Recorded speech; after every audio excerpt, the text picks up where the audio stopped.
الحمد للہ وکفیٰ والصلاة والسلام علی عبادہ الذین اصطفیٰ خصوصاً علی افضلہم وخاتم النبیین محمد الامین وعلی آلہ وصحبہ اجمعین اما بعد فقد قال اللہ تبارک وتعالی کما ورد فی سورۃ حامیم السجدہ اعوذ باللہ من الشیطان الرجیم بسم اللہ الرحمن الرحیم وقالوا قلوبنا فی اکنۃ مما تدعونا الیہ وفی آذاننا وقر وبیننا وبینک حجاب فاعمل انا عاملون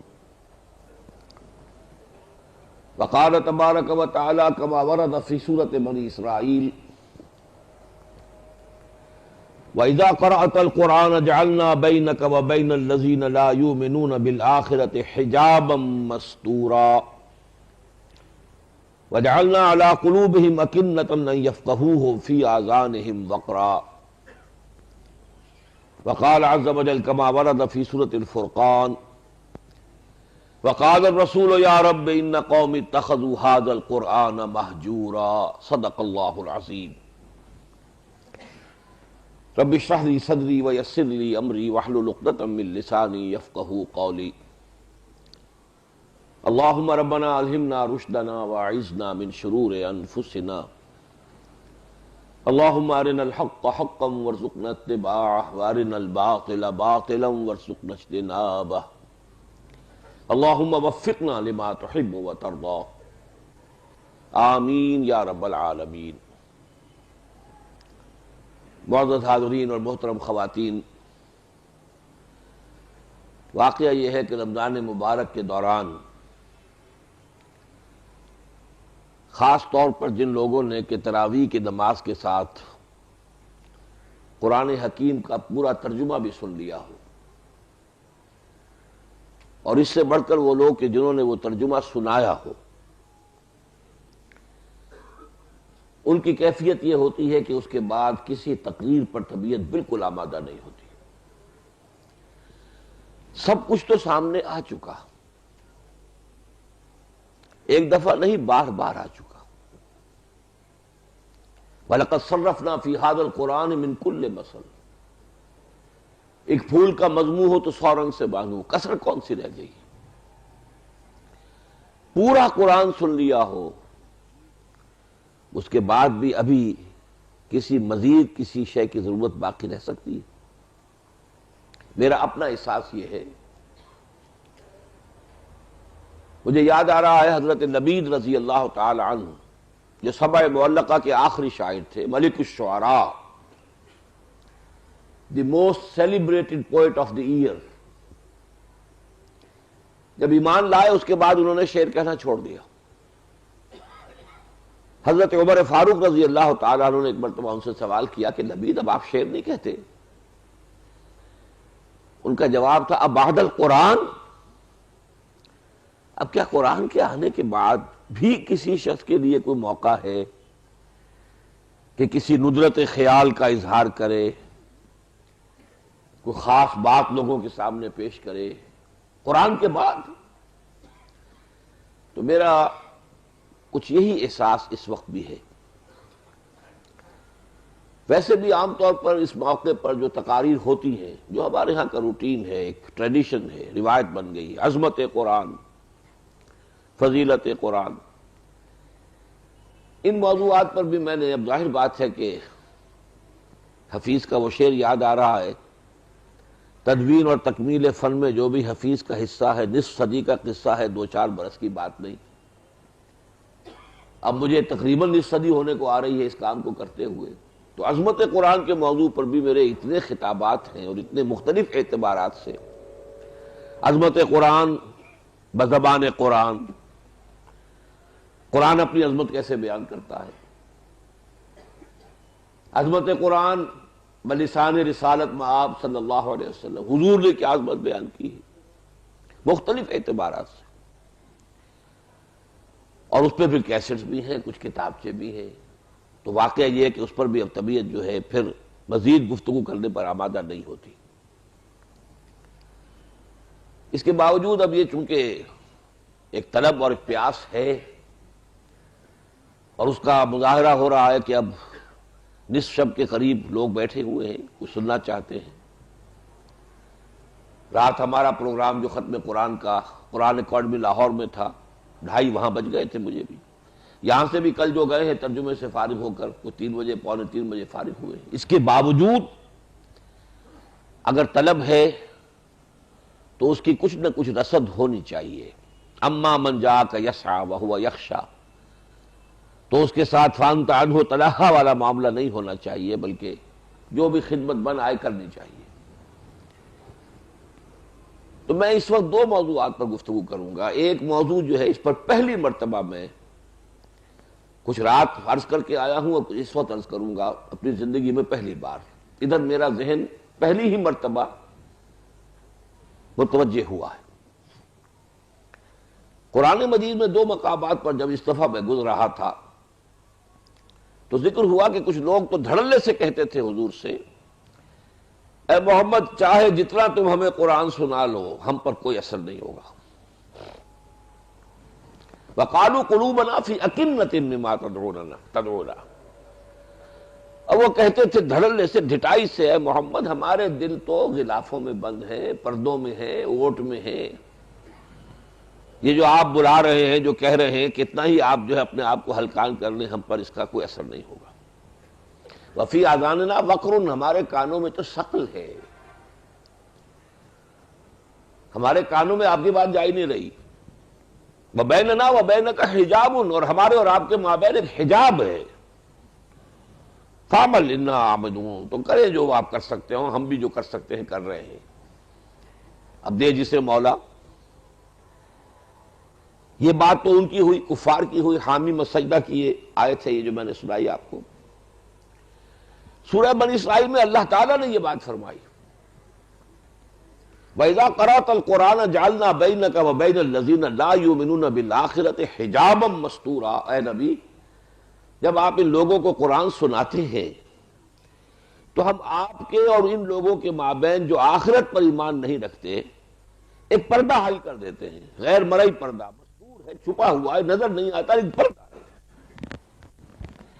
وَجَعَلْنَا عَلَىٰ قُلُوبِهِمْ أَكِنَّةً، وہی الفاظ یہاں اللہ نے استعمال فرمائے، ہم ان کے دلوں کے اوپر پردے ڈال دیتے ہیں، غلاف چڑھا دیتے ہیں، أَن يَفْقَهُوهُ، کہ وہ سمجھنے نہ پائیں، وَفِي آذَانِهِمْ وَقْرًا، ان کے کانوں میں ثقالت پیدا کر دیتے۔ میرا ذہن ادھر منتقل ہوا کہ کہیں ہم اسی درجے اور مقام تک تو نہیں پہنچ چکے، قرآن کی وہ تاثیر ہم پر کیوں نہیں ہوتی جس کا نقشہ قرآن مجید میں 7ویں پارے کی پہلی آیت میں ہے۔ کچھ لوگ آئے، انہیں قرآن سنایا گیا، وَإِذَا سَمِعُوا مَا أُنزِلَ إِلَى الرَّسُولِ تَرَىٰ أَعْيُنَهُمْ تَفِيضُ مِنَ الدَّمْعِ مِمَّا عَرَفُوا مِنَ الْحَقِّ يَقُولُونَ رَبَّنَا آمَنَّا فَاكْتُبْنَا مَعَ الشَّاهِدِينَ، جیسے ہی انہوں نے سنی وہ آیات جو انہیں پڑھ کر سنائی گئی قرآن کی، تو تم نے دیکھا کہ ان کی آنکھوں سے آنسوؤں کی ندیاں بہہ نکلی، اور وہ چیخ اٹھے، پکار اٹھے، پروردگار ہم ایمان لائے، بس ہمیں گواہوں میں ہمارا نام اندراج کروا لے، مندرج فرما لے۔ یہ تاثیر ہم پر کیوں نہیں ہوتی؟ اسی طرح جو حبشہ سے وفد آیا تھا، سورہ قصص میں جس کا ذکر ہے، وَإِذَا يُتْلَىٰ عَلَيْهِمْ، جب وہ آیات پڑھ کر انہیں سنائی گئی، قَالُوا آمَنَّا بِهِ إِنَّهُ الْحَقُّ مِن رَبِّنَا، ان کا ہم ایمان لائے، یہ ہمارے رب کی طرف سے حق ہے۔ اور تو اور جنات کا تذکرہ قرآن مجید میں آپ نے بہرحال اس دورہ ترجمہ میں گزرے ہوں گے، سورہ احقاف میں اور پھر پوری سورہ جن، ایک مرتبہ حضور سے قرآن سنا ہے، ایمان بھی لے آئے، دائی بن گئے، مبلغ بن گئے۔ یا قومنا اجیبوا داعی اللہ، اے ہماری قوم لبیک کہو اس اللہ کی طرف پکارنے والے کی پکار پر۔ ایک دفعہ قرآن سنا ہے صرف، اور اس کی یہ تاثیر، مجسم داعی اور مبلغ بن گئے۔ اس کے برعکس معاملہ ہمارا ہے، کیوں ہے؟ کیا وجہ ہے؟ اس کے اسباب پر کچھ گہرائی میں جا کر غور کرنے کی ضرورت ہے۔ میں نے جو چند باتیں سوچی ہیں میں آپ کے سامنے رکھ رہا ہوں. ایک تو اس موضوع پر میرا چھوٹا سا مضمون ہے 6 صفحے کا صرف، جو میری تالیف ہے دعوت رجوع القرآن کا منظر اور پس منظر. اس میں میں نے ایک فرق بیان کیا ہے کہ اسلام جب دعوت کے دور میں تھا، دعوت، تحریک، انقلابی جد و جہد، تو پرائرٹیز کچھ اور تھیں.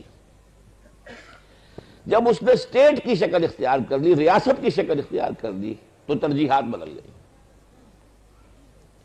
پہلے ایمان پر زور تھا، اب اسلام پر زور ہے. لیگل سٹرکچر کیا ہوگا، اسلامی ریاست کا شہری کون شمار ہوگا، اس کے حقوق کیا ہوں گے، یہ قانونی پہلو.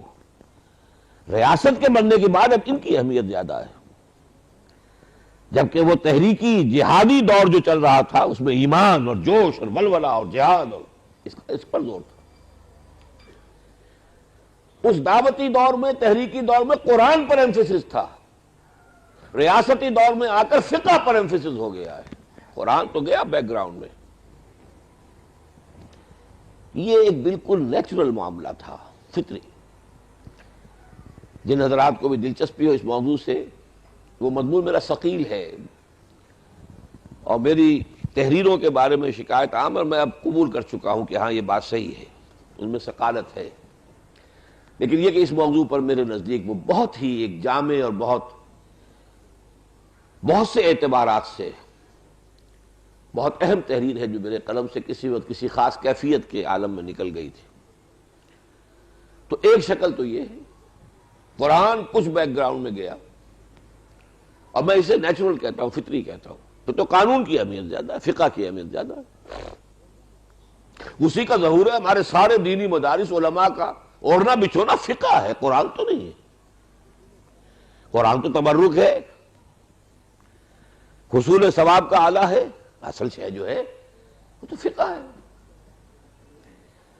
دوسرے یہ کہ آپ میں سے بہت سے حضرات کے علم میں ہوگا، پروفیسر یوسف سلیم چشتی مرحوم مغفور، ان کا بھی ایک مضمون میں نے کئی مرتبہ شائع کیا ہے ریپیٹڈلی، بہت عمدہ، بہت جامع، مسلمانوں کے قرآن سے دوری کے اسباب. لیکن وہ تو انہوں نے بہت سے اعتبارات سے باتیں کی ہے، لیکن میں ایک بات کا تذکرہ کر رہا ہوں. انہوں نے یہ کہا اور صحیح کہا کہ جب ملوکیت اور سرمایہ داری کا دورہ ہو گیا مسلمانوں میں، ان دونوں طبقات نے شعوری طور پر فیصلہ کر کے عوام مسلمانوں کو قرآن کی طرف سے ان کی توجہ ہٹا کر دوسری چیزوں پر لگائیں، اس لیے کہ قرآن کنڈیم کرتا ہے. انہیں اندیشہ تھا کہ اگر یہ مستکبرین کو قرآن جو کچھ بیان کر رہا ہے مستضعفین کے مقابلے میں، اور محرومین کے مقابلے میں مترفین کا تذکرہ جب کرتا ہے، اور لوگ قرآن پڑھیں گے تو ہماری تصویر نظر آ جائے گی انہیں، اس سے ان کے اندر باغیانہ جذبات پیدا ہوں گے، ہمارے خلاف جذبات پیدا ہوں گے. لہذا یہ باقاعدہ شعوری طور پر قرآن کو بند کرو، بس اسے تو حصول ثواب کا ذریعہ سمجھو. باقی یہ دین کا بات پوچھنی ہم سے پوچھ لو، آگے فتویٰ لے لو. یہ جو دوسری بات میں نے ابھی کہی ہے پروفیسر چشتی صاحب کے حوالے سے، یہ تلخ ترین صورت میں میرے سامنے آئی ہے حضرت ابو ہریرہ کی اس حدیث کی شکل میں رضی اللہ تعالی عنہ، اور حدیث بھی بخاری شریف کی ہے. حضرت ابو ہریرہ فرماتے ہیں، حفظت من رسول اللہ صلی اللہ علیہ وسلم وعاءین، میں نے اللہ کے رسول صلی اللہ علیہ وسلم سے علم کے 2 برتن جمع کیے، تو 2 برتنوں میں علم جمع کیا. اما احدہ فبسطہ فیکم، ایک برتن کا علم جو ہے وہ تو میں نے تمہارے درمیان خوب پھیلا دیا، عام کر دیا، اس کو سکھایا، پڑھایا، پھیلا دیا. اما الآخر، لیکن دوسرا برتن، لو بسطہ، اس میں جو علم میں نے رکھا ہوا اگر میں اسے عام کر دوں، لقطع ھذا البلعوم، تو میری یہ گردن کاٹ دی جائے گی. کیوں؟ ملوکیت کا دور آغاز کے دور کا آغاز ہو گیا تھا۔ حضرت امیر معاویہ جنہیں کسری العرب کہا گیا، عرب کا کسریٰ بادشاہ، اسی لیے خلفائے راشدین میں ان کو شمار کوئی نہیں کرتا، صحابی ہیں اس لیے ہم ادب کریں گے، ان کی نیت پر کوئی حملہ نہیں کریں گے۔ انہوں نے جو کیا ہے اپنی دانش میں مسلمانوں کی خیرخواہی میں کیا ہے، امت کی بھلائی کے لیے کیا ہے، لیکن دی فیکٹ ریمینز کہ اب وہ نظام حکومت وہ نہیں تھا جو ابوبکر اور عمر اور عثمان اور علی کا تھا، یہ مختلف نظام حکومت ہے، اس میں تو کوئی شک نہیں۔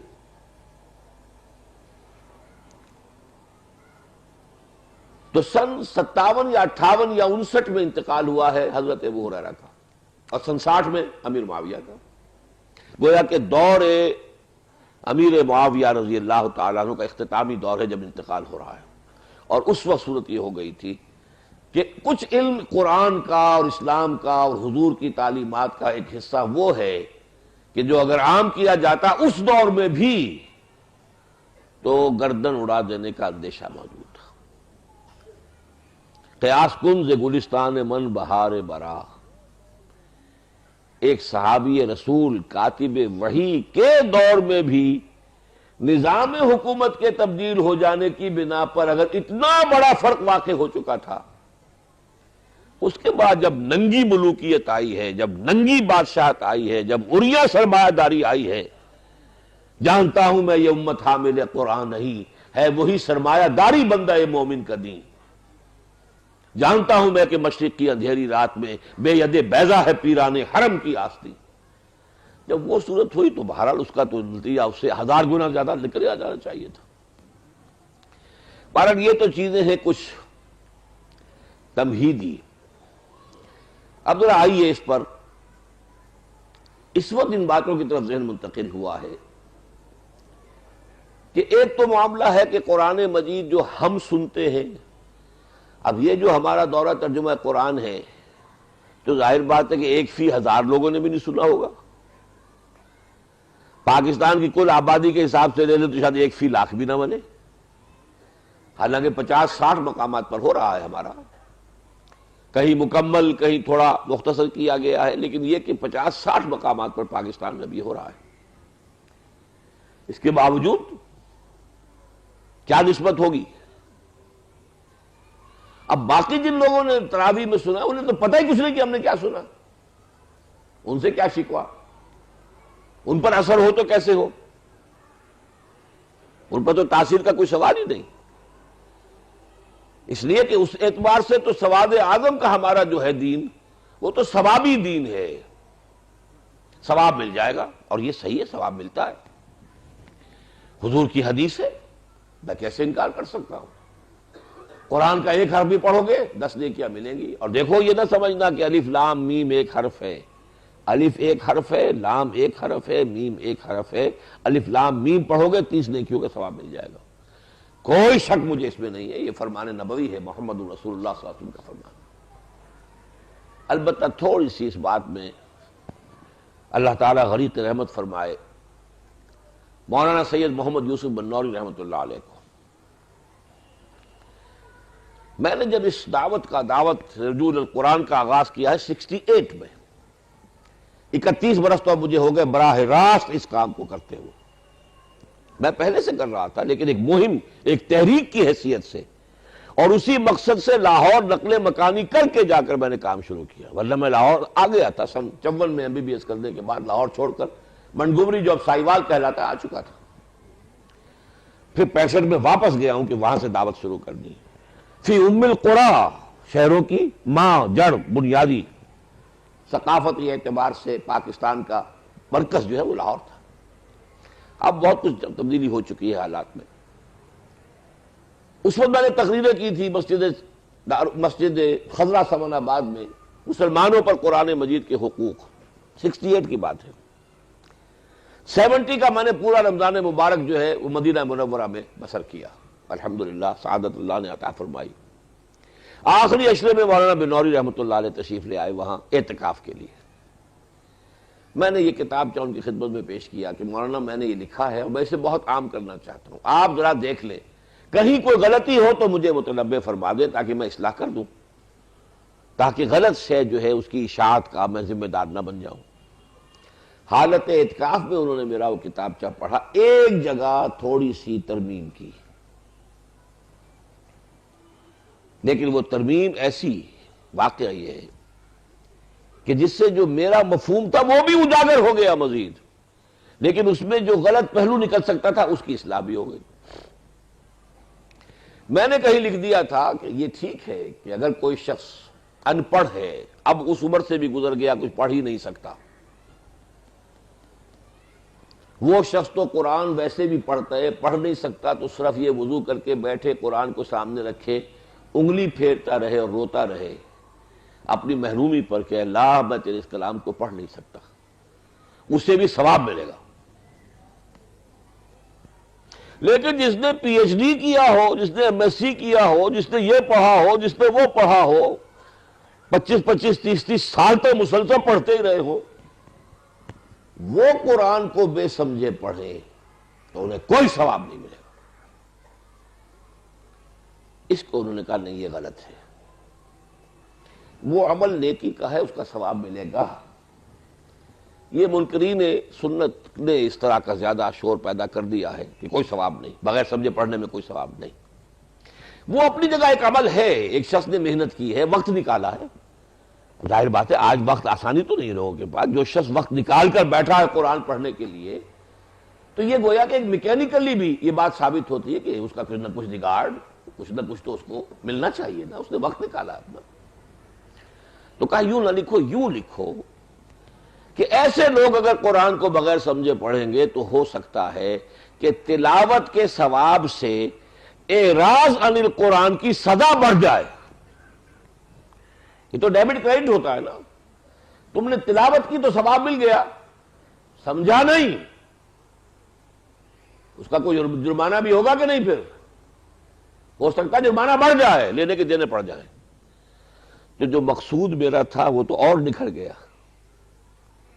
اب اسی شکل میں ہے یہ عبارت ہمارے اس کتابچے کے اندر، میں نے اس کی اصلاح کر دی کہ بات بھی پوری ہو گئی، اور وہ یہ کہ ایک غلط فکر کو تقویت بھی حاصل نہ ہوئی کہ بغیر سمجھے سے پڑھنے کا فائدہ کوئی نہیں۔ بھائی پڑھو، ٹھیک ہے، کیا پتہ آج پڑھنے کے لیے جو آمادگی ہے وہ کل اس کے اندر سمجھنے کا مادہ بھی پیدا ہو جائے، تو ڈیناؤنس نہ کرو، البتہ یہ کہو کہ بھائی پڑھو، سمجھو، یہ بھی سمجھنا ضروری ہے، عربی سیکھو، یہ ضروری ہے۔ کیا جواب دو گے اللہ کے ہاں؟ انگریزی اتنی پڑھ لی کہ انگریزوں کو پڑھا دے، حالانکہ اس کا ہماری زبان سے کیا سروکار؟ ہم داہنی طرف سے علی بیتے چلاتے ہیں، وہ بائیں طرف سے ABCD چلاتے ہیں، کوئی تعلق ہی نہیں، کوئی ہماری ووکیبلری مشترک نہیں، کچھ نہیں، مزاج مختلف۔ جبکہ عربی زبان کا معاملہ یہ کہ وہی اس کے الفابیٹس ہیں، وہی اس کا مزاج ہے۔ ہماری اپنی زبان میں، ہماری بولی میں عربی کے کتنے الفاظ ہیں؟ الفاظ کس زبان کا لفظ ہے؟ عربی کا ہے۔ کہاں سے لائیں گے؟ حرف کس زبان کا لفظ ہے؟ عربی کا ہے۔ آپ کوئی بھی بامانی کوئی جملہ جو ہے بولنے پر قادر ہی نہیں ہے جس میں عربی کا لفظ نہ آ جائے۔ بس کھانا کھایا، روٹی کھا لی، یہ اس قسم کے جملے کی بات میں نہیں کر رہا ہوں، لیکن یہ کہ ویسے کوئی جملہ ہو، باقی تحریر کا ہو، تقریر کا ہو، تقریر عربی کا لفظ ہے، جملہ عربی کا لفظ ہے، کون سے لفظ کے بغیر آپ جائیں گے؟ لیکن اتنی سی محنت مزید نہ ہوئی کہ عربی زبان ایسی سیکھ لیتے ہیں کہ قرآن کا مفہوم براہ راست آپ کے ضمیر پر منتقل ہو جاتا۔ تیرے ضمیر پہ جب تک نہ ہو نزول کتاب، گرہ کشا ہے نہ رازی نہ صاحب کشاف۔ کیا جواب دیں گے اللہ کے ہاں؟ ابھی جو عزیزم نوید کہہ رہے تھے کہ 1 ایئر کورس پھر اس کا داخلہ ہونے والا ہے، شروع ہوگا۔ اس دورہ ترجمہ قرآن سے اگر 50-60 آدمی نہیں نکلتے کہ 1 سال نکال لے، وہ اب کتنی محنت ہوئی ہے، کتنی مشقت ہوئی ہے۔ اللہ کا ایک بندہ چل کر کورنگی سے یہاں آیا ہے آپ کے پاس، پھر اللہ کے ایک بندے نے یہاں پہ وہ انتظام کر کے آپ کو دے دیا ہے۔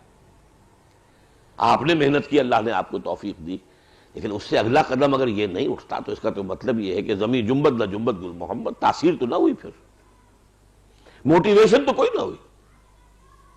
ایک بڑا بیچ نکلنا چاہیے کہ جو اس کے لیے نہ معلوم کتنے کچھ پاپڑ بیلے ہیں، کیسی کیسی فیسیں دی ہیں، کیسی کیسی تعلیمیں حاصل کی ہیں، کس لیے؟ اچھی روزی اچھی معاش اللہ اللہ خیر صلی اللہ، جس کا تعلق صرف اس دنیا سے ہے کہ آخرت سے کوئی تعلق نہیں۔ تو یہ تو ایک پہلو ہو گیا۔ جو عجمی لوگوں کا معاملہ ہے کہ وہ تو ظاہر بات ہے کہ وہ ثوابی دین ہے ان کا، اس کا اتنی ثواب، یہ نفل پڑھ لیں گے تو اتنا ثواب۔ اور اس کا جو دوسرا پہلو ہے جو ڈیبٹ ہو رہا ہے ساتھ ساتھ ہر لمحے، ہماری عبادات کے ثواب کو ساتھ ہی ساتھ جو چیز نلیفائی کرتی چلی جا رہی اس کا احساس ہی نہیں۔ لیکن اس سے بھی آگے بڑھ کر میرے سامنے جو مسئلہ آیا ہے وہ اس اعتبار سے بہت زیادہ اب گہرائی میں غور و فکر کا متقاضی ہے کہ ہم تو عربی نہیں جانتے، عربوں کو کیا ہوا ہے؟ کیا وہ اثر پذیر ہوتے ہیں قرآن سے؟ حالانکہ ان کی تو مادری زبان ہے۔ اگر وہ اثر پذیر ہوتے قرآن سے اور ان پر قرآن کی تاثیر کو رنگ دکھاتی تو آج یہ حال ہوتا، یہ بیڑا غرق ہو رہا ہوتا عالم عرب کا۔ پورا شمالی افریقہ کا ساحل جو ہے مسلمان ممالک بدترین مغربیت کا شکار، بدترین۔ کہیں اسلام، وہ سعودی عرب میں عمرہ اور حج کی جو ہے چلت پھرت اس کا اسلام ہے، باقی اور کا اسلام کہاں ہے؟ تو عربوں پر اثر نہیں ہو رہا قرآن کا، تو کیا وجہ ہے؟ کیا واقعی وہ حجاب اللہ نے ہمارے اور قرآن کے مابین کھڑا کر دیا جس کا ان آیات میں ذکر ہے؟ جعلنا بینک وبین الذین لا یؤمنون بالآخرۃ حجابا مستورا۔ اور وہ جو کہتے تھے کہ وبیننا وبینک حجاب، یہ حجاب ہیں، ذرا گنیے وہ حجاب کون کون سے ہیں۔ میں نے غور کیا تو مجھے نظر آیا کہ سب سے بڑا حجاب جو ہے ارریلیونس کا ہے۔ ہم قرآن کو پڑھتے ہوئے یہ محسوس کرتے ہیں، برا نہ مانیے میں کچھ ننگی باتیں ننگے الفاظ میں کچھ کہوں گا، کہ ہم سے کیا تعلق اس کا؟ This Quran is not relevant to us۔ کیوں؟ مکی قرآن کا تجزیہ کیجئے، اس میں سب سے زیادہ مباحث ہیں ایمان کے۔ بھئی ہم تو مانتے ہیں پہلے ہی سے، تو ہم سے تو متعلق نہیں یہ بحث، وہ تو ہم سن لیتے ہیں، ٹھیک ہے، ہم تو مانتے ہیں، اللہ کو مانتے ہیں، آخرت کو مانتے ہیں، رسالت کو مانتے ہیں، تو ہم سے تو ساری بحثیں جو ہیں irrelevant ہو گئی، لمبی سے لمبی بحثیں چلی جا رہی ہیں، بعث بعد الموت پر، اللہ کی توحید پر، شرک کی نفی پر، اللہ کی قدرت کے مظاہر۔ معلوم ہوا کہ ہمارے لیے ان کا کوئی ریلیونس نہیں۔ اور آگے چلیے شرک کی بات ہو رہی، ہم تو موحد ہیں، ہمارے تو کوئی بت نہیں، نہ لات نہ عزا نہ منات نہ کچھ بھی نہیں، ہم تو نہیں پوچھتے کسی کو۔ تو یہ ساری بحثیں ہم سے لا تعلق ہو گئی، یہ ساری رد و قضا، یہ بحث و تبحیث، یہ ساری گفت و شنید becomes irrelevant to us۔ پھر سب سے بڑا مضمون بار بار بار بار قصص النبیین، انباء الرسل، یہ بھائی پچھلی اساطیر الاولین ہے، کہانیاں ہیں، اور کیا ہے؟ اب نہ کوئی نبی ہے نہ آئے گا، نہ کوئی رسول ہے نہ آئے گا، پریکٹیکل ریلیونس ختم ہو گیا کہ نہیں؟ یہ ہے میرا تجزیہ۔ اور اس حجاب کو دور کرنے کے لیے جس شعور کی ضرورت ہے وہ کیا ہے؟ پہلا شعور یہ کہ ہمارے پاس ایمان نہیں ہے، ایک عقیدہ ہے، ڈوگما ہے، ایک ریشیل کریڈ ہے، ایک متوارث عقیدہ ہے، ہمارے دلوں میں ایمان جاگزین نہیں ہے۔ یہ سمجھنا کہ ہمارے پاس ایمان ہے وہی حماقت ہے جو کی تھی بدوؤں نے، قالت الاعراب آمنا قل لم تؤمنوا ولکن قولوا اسلمنا ولما يدخل الايمان في قلوبكم۔ یہ بدو کہتے ہیں کہ ہم ایمان لے آئے، کہہ دیجئے تم ایمان ہرگز نہیں لائے ہو۔ ہاں یہ کہہ سکتے ہو کہ ہم مسلمان ہو گئے، لیکن ابھی تک ایمان تمہارے دلوں میں داخل نہیں ہوا ہے۔ جب تک یہ ہمارا زوم ختم نہیں ہوگا کہ ہم تو صاحب ایمان ہیں، ان ساری بحثوں سے ہماری کوئی دلچسپی نہیں۔ اساطیر الاولین، میں لفظ بھی بڑا سخت استعمال کر رہا ہوں، جو کفار کہتے تھے اساطیر الاولین، ہمارے لیے بالفعل پریکٹیکلی وہ ساری بحثیں جو ہیں اساطیر الاولین کے درجے میں ہیں۔ شرک، اللہ کون سا شرک ہم میں نہیں ہے؟ یہ لات عزا منات کا نہیں ہے، لیکن جو قوم نوح کے 5 بڑے بڑے ان کے معبود تھے، ودن ولا سوان ولا یغوث و یعوق و نصرا، یہ کون تھے؟ اولیاء اللہ تھے جن کے ناموں پر بت تراش لیے گئے تھے۔ کیا یہ شرک ہمارے عوام کے اندر ان کے پورے رگ و پے میں سرایت کیے ہوئے نہیں ہے؟ اور کیا اسی شرک کی مزید تقویت جو ہے ہمارا جو پولیٹیکل ایلیٹ ہے، جو ہمارا طبقہ سب سے اونچا ہے، الیکشن جیتا ہے تو داتا دربار پر حاضری ہو رہی ہے، الیکشن لڑنا ہے تو داتا دربار پر حاضری ہو رہی ہے، کیا ہے یہ؟ ان مزاروں پر کیا ہو رہا ہے؟ صرف یہ فرق کہ آپ نے مورت نہیں بنائی، اور کون سا فرق ہے؟ کیا ان کے جو تصورات ان کے معبودان باطل کے بارے میں تھے، سرے منہ پہ فرق ہے ہمارے ہاں ہمارے عوام کے اندر جو اولیاء اللہ کا جو تصور ہے اس میں کوئی فرق ہے؟ تلخ حقائق کو دیکھنا ہوگا۔ جب تک نہ زندگی کے حقائق پہ ہو نظر، تیرا زجاج ہو نہ سکے گا حریف سنگ۔ ڈرتے ڈرتے ایک بات کہہ رہا ہوں، ڈرتے ڈرتے دوسروں نے اپنے رسولوں میں کی محبت میں غلو کیا۔ یا اہل الکتاب لا تغلوا فی دینکم، دیکھو غلو نہ کرو۔ عیسیٰ ابن مریم اس کے سوا کچھ نہیں کہ اللہ کے رسول ہیں۔ پڑھا کتنی مرتبہ پڑھا؟ ہم نے کوئی کسر چھوڑی ہے؟ سرور کائنات، سرور دو عالم کے معنی کیا ہیں؟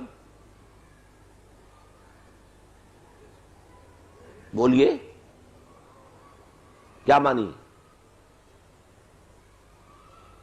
کائنات کا بادشاہ؟ کیا اللہ کے سوا کسی اور کے لیے یہ لفظ درست ہے؟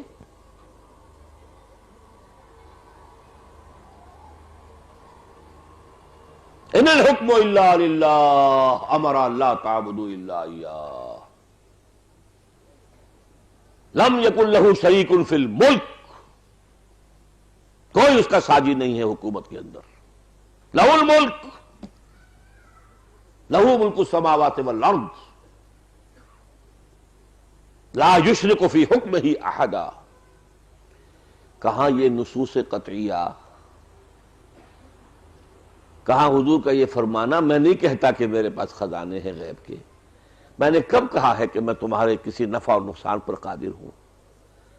میں تو یہ بھی نہیں جانتا میرے ساتھ کیا ہوگا، تمہارے ساتھ کیا ہوگا۔ ان ادری ما یفعل بی ولا بکم، میری حیثیت تو یہ ہے تمہاری طرح کا انسان ہوں، ہاں مجھ پر وحی آئی ہے، اس وحی کو تم تک پہنچانے کا میں ذمہ دار ہوں، اس پر مامور ہوں۔ تم سنو گے تب بھی پہنچاؤں گا، نہیں سنو گے تب بھی پہنچاؤں گا، تم گالیاں دو گے تب بھی پہنچاؤں گا۔ یہ ہے پوزیشن جو نبی کی آتی ہے۔ کتنی دفعہ آئی ہے یہ پوزیشن قرآن میں؟ تو واقعہ یہ ہے کہ ان اعتبارات سے غور کیجئے کہ ہمارا جو قرآن مجید کے ساتھ متعلق ہونے کا تصور ہے وہ ان حجابات کی وجہ سے ختم۔ قرآن ہم سے متعلق ہی نہیں۔ زیادہ سے زیادہ یہ ہے کہ کہیں پر نماز کا ذکر آ گیا، کہیں روزے کا ذکر آ گیا، کہیں کچھ اخلاقی تعلیم، وہ ہم سمجھتے ہیں کہ ہاں یہ اس کا تعلق ہم سے ہے۔ یہ ٹوٹل قرآن کا کتنا حصہ ہوگا؟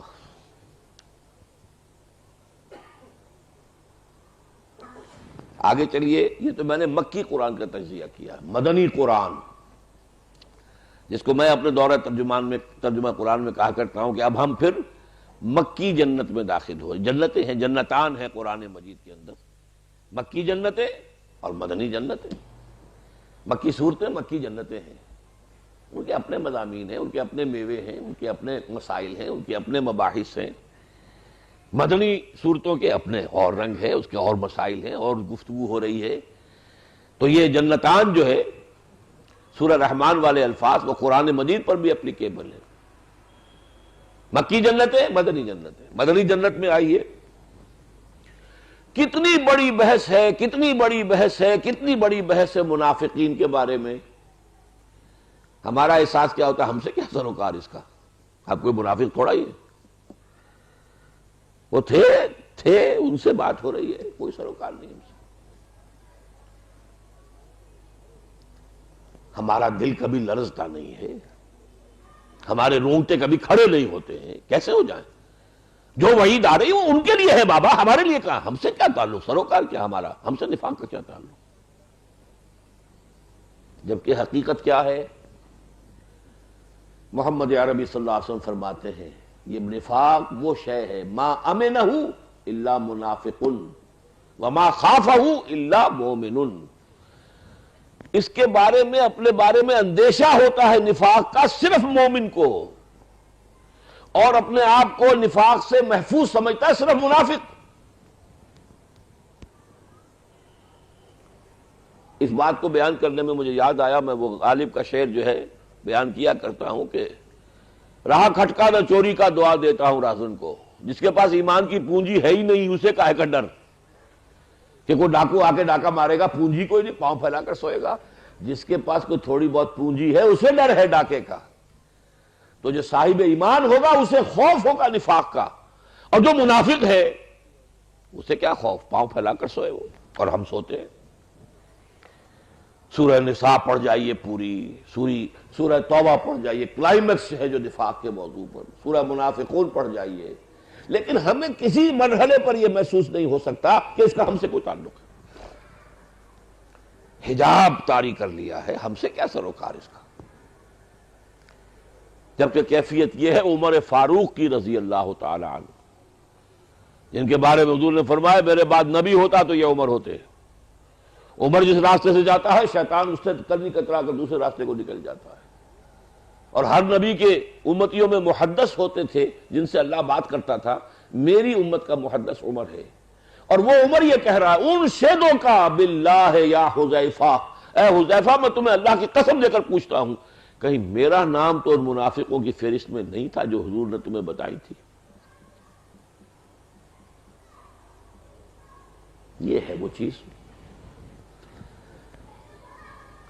اگر اس سے اپنے آپ کو محفوظ اور مامون اور مسئون اور بالکل بری اور پاک اور عرفہ اور اعلیٰ اور منزہ نہ سمجھے تو پھر ہمیں ان آیتوں سے بھی کچھ ملے گا، کچھ فائدہ ہوگا، کچھ ہمارے جو ہے زنگ دھلیں گے، کچھ میل جو ہے وہ صاف ہوں گے، لیکن جب سروکاری نہیں، تعلق ہی نہیں۔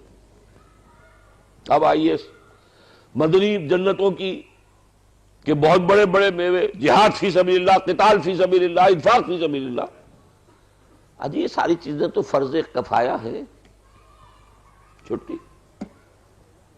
کہاں تعلق رہے؟ فرض عین تو نماز ہے، وہ ہم پڑھتے ہیں، فرض عین روزہ ہے، ہم رکھیں، ہم نے پورے رکھے، 29 رکھے۔ یہ چیزیں جو ہیں یہ تو خاص وقت کی تاریخ کہہ لیں، ان کو فرض کفایہ کہہ لیں، جہاد کو لازم تو نہیں، وہ حصہ بھی ہم سے منقطع ہے، کوئی تعلق ہی نہیں۔ پڑھ جائیں گے پوری سورہ سب پڑھ جائیں گے، لیکن مجال ہے کہ ذرا سا انٹروسپیکشن ہو، ذرا سا انسان اپنے اندر جو ہے درو بینی سے کام، لیکن میں کہاں کھڑا ہوں؟ غالباً شیخ سعدی کا شعر ہے یہ کہ جان جملہ علم ہا این است و این تاب دانی من کیم در یوم دین، کل علم کا خلاصہ لب لباب یہ ہے کہ تم یہ جان لو کہ قیامت کے دن تم کہاں کھڑے ہوگے، منافقوں کی فہرست میں ہوگے یا مومنوں کی فہرست میں ہوگے۔ تابدانی من کیم در یوم دین۔ سورہ صف پوری پڑھ گئے، کوئی ارتعاش تک نہیں ہے ہمارے اعصاب کے اوپر، کوئی فکر نہیں، کیا ہے یہ چیزیں ہیں، یہ فرض کفایہ ہے، اس کا کوئی تعلق ہر مسلمان کی زندگی سے نہیں ہے۔ مدنی قرآن میں اگر کوئی شے ذرا سی ہم سے متعلق نظر آتی ہے تو عبادات ہیں، کچھ احکام حرام حلال کے، سور نہیں کھانا، شراب نہیں پینی، وہ بھی ٹھیک ہے، وہ بھی سمجھ میں آتا ہے، ریلیونٹ ہے چیزیں، بس۔ پھر کہوں گا کہ ان کا حساب لگائیے مدنی صورتوں کا کتنا حصہ ہوگا جو ان چیزوں سے مشترک، پوری پوری صورتیں چلی گئی ہیں، 4 رکوعوں کی سورت سورہ حدید، نماز کا ذکر ہی کہیں نہیں ہے ہی نہیں، ذکر ہی نہیں کہیں۔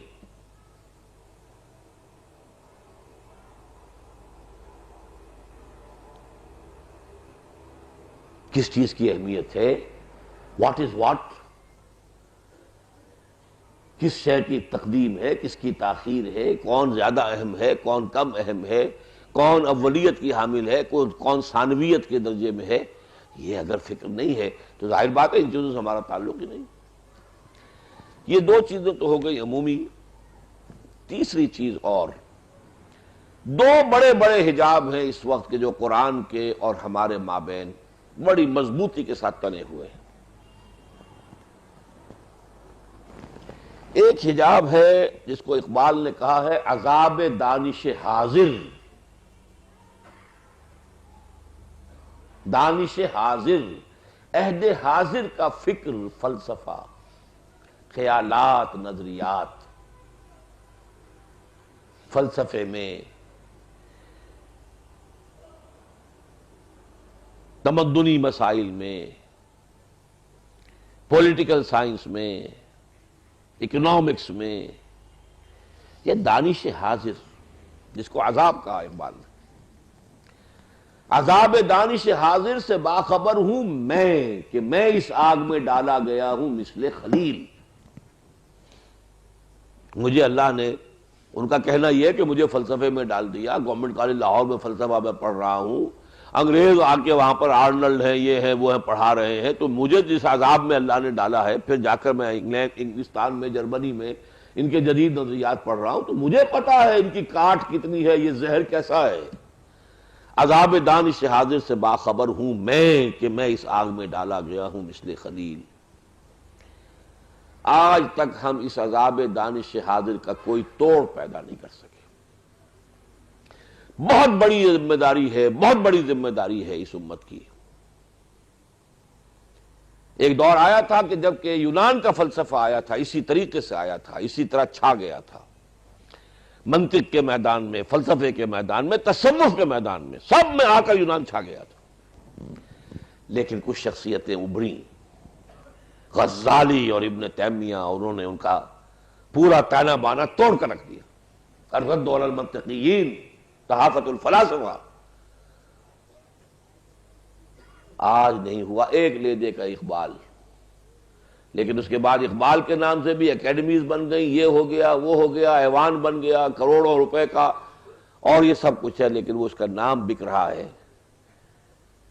ہر کسے از ظن خود شد یار من، وز درون من نہ جست اسرار من۔ یہ سب اپنے خیال میں میرے دوست اور میرے ساتھی بنے ہوئے ہیں، میرے اندر جھانک کر کسی نے دیکھا ہی نہیں کہ میرے اندر درد کون سا ہے۔ یہ دانش حاضر ہے جو اس وقت پورے جو عرب ممالک ہیں، اور وہ ہم سے بیچارے اس معاملے میں زیادہ مظلوم ہیں۔ ہمارے ہاں یہ دانش حاضر جو ہے دیر میں آیا، وہاں جلدی آ گیا تھا، بس کے بہت قریب تھے۔ میڈیٹرینین سی کہلاتا ہے، وہ سی کیا ہے؟ ایک بڑی سی جھیل ہے،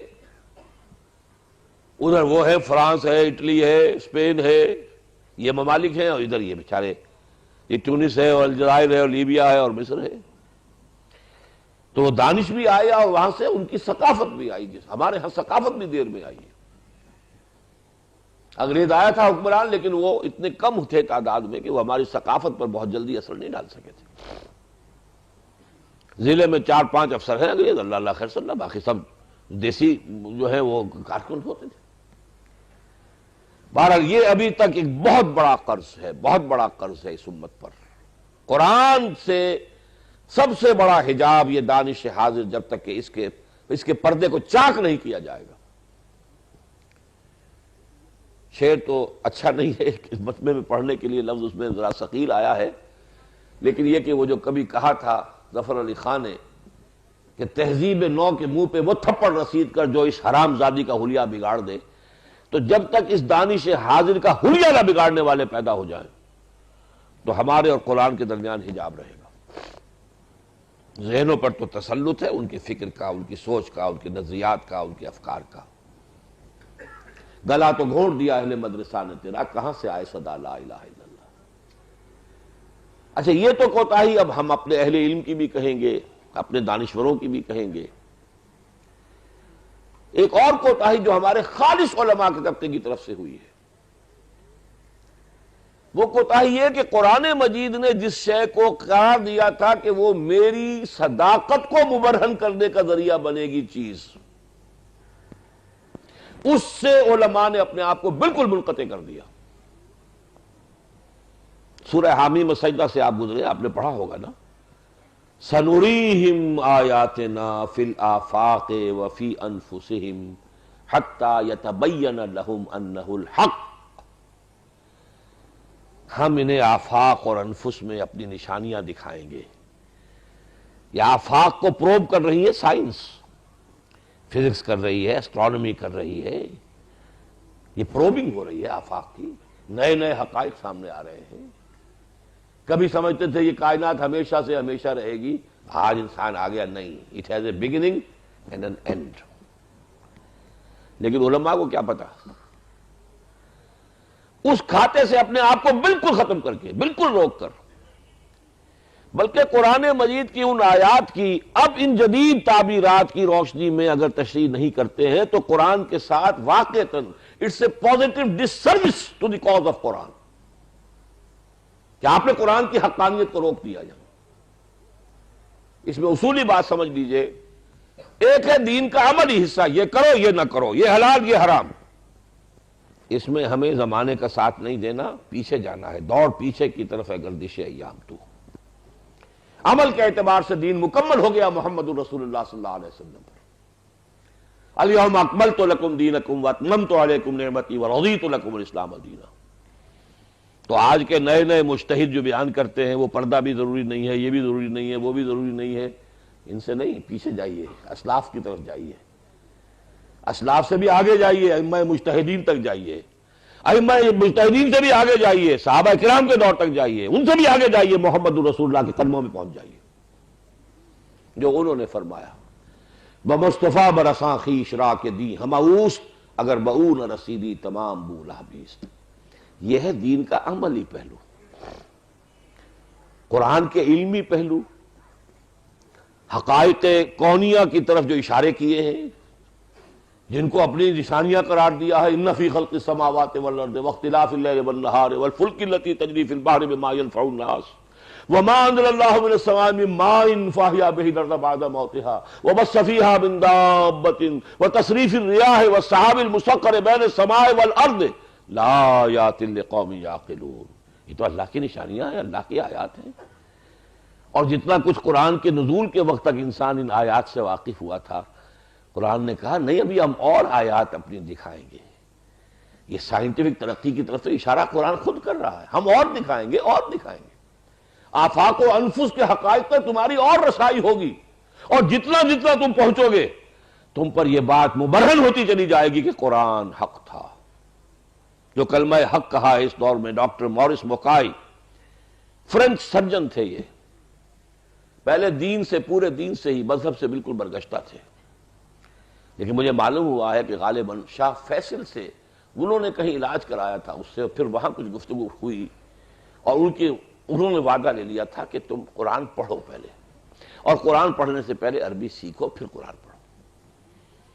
اس نے وہ وعدہ کر لیا اور وعدہ پورا کیا ہے، جس کا نتیجہ یہ نکلا ہے مسلمان بھی ہو گیا، وہ کتاب لکھی دی قرآن دی بائبل اینڈ سائنس۔ آج تک وہ کہتا ہے کہ سائنس کے سارے اکتشافات اور انکشافات، ان سب میں کوئی ایک شے ایسی نہیں آئی جو قرآن کے کسی ایک لفظ کو بھی غلط قرار دیتی ہو، بلکہ معلوم ہوا کہ اس وقت لوگ نہیں سمجھے تھے، آج وہ حقیقت منکشف ہوئی ہے۔ اس وقت ترجمہ کر دیا گیا علقہ، علقہ جمے ہوئے خون سے پیدا کیا۔ بھائی کہاں سے جمع ہوئے خون آ گیا؟ اب ظاہر بات ہے کہ ایمبریولوجی نہیں پڑھی تھی، کچھ پتہ نہیں تھا ہمارے مفسرین کو، اب علقہ کا ترجمہ کیا کریں؟ علقہ معلق ہونا، لٹکے ہوئے ہونا، متعلق ہونا، کہیں چمٹے ہوئے ہونا، علقہ تو اس سے بنتا ہے نا۔ اب معلوم ہوا کہ وہ تو واقعتاً جونک کی طرح چمٹتی ہوئی ہے، وہ شے ہوتی ہے جو رحم مادر کے ساتھ لٹک رہی ہوتی ہے، جیسے جونک ہو۔ آنکھیں کھل گئی ہیں۔ ڈاکٹر کیتھل مور جو اس وقت سب سے بڑی اتھارٹی ہے ایمبریولوجی پر ٹورنٹو میں، پروفیسر، کہتا حیران ہوں میں کہ 1400 برس قبل قرآن نے یہ ڈسکرپشن کیسی دے دی؟ نہ ڈسیکشن تھی، نہ ابھی کو آٹوپسیز تھی، نہ کوئی جو ہے نہ مائکروسکوپ تھی. فی ظلمات ثلاث، 3 اندھیروں میں اللہ تعالیٰ تمہاری نقشہ کشی کرتا ہے. ایبڈومینل وال ہے، پھر رحم مادر کی دیوار ہے مضبوط، پھر وہ جھلی ہے جس میں کہ وہ بچہ لپٹا ہو. تین پردوں میں اللہ نقش گری کر رہا ہے، تمہاری ناک بنا رہا ہے، کان بنا رہا ہے. فی ظلمات ثلاث، یہ چیزیں. لیکن جب یہ پڑھنی نہیں نہ سائنس پڑھنی ہے، اور اگر سائنس کے اعتبار سے کوئی ذرا سی کوئی ایک نقطۂ نظر کے اندر کوئی تعویل کرے، کوئی ندرت قرآن مجید کے حقائق کو سامنے لائے، اس پر کفر کا فتویٰ لگ جائے گا.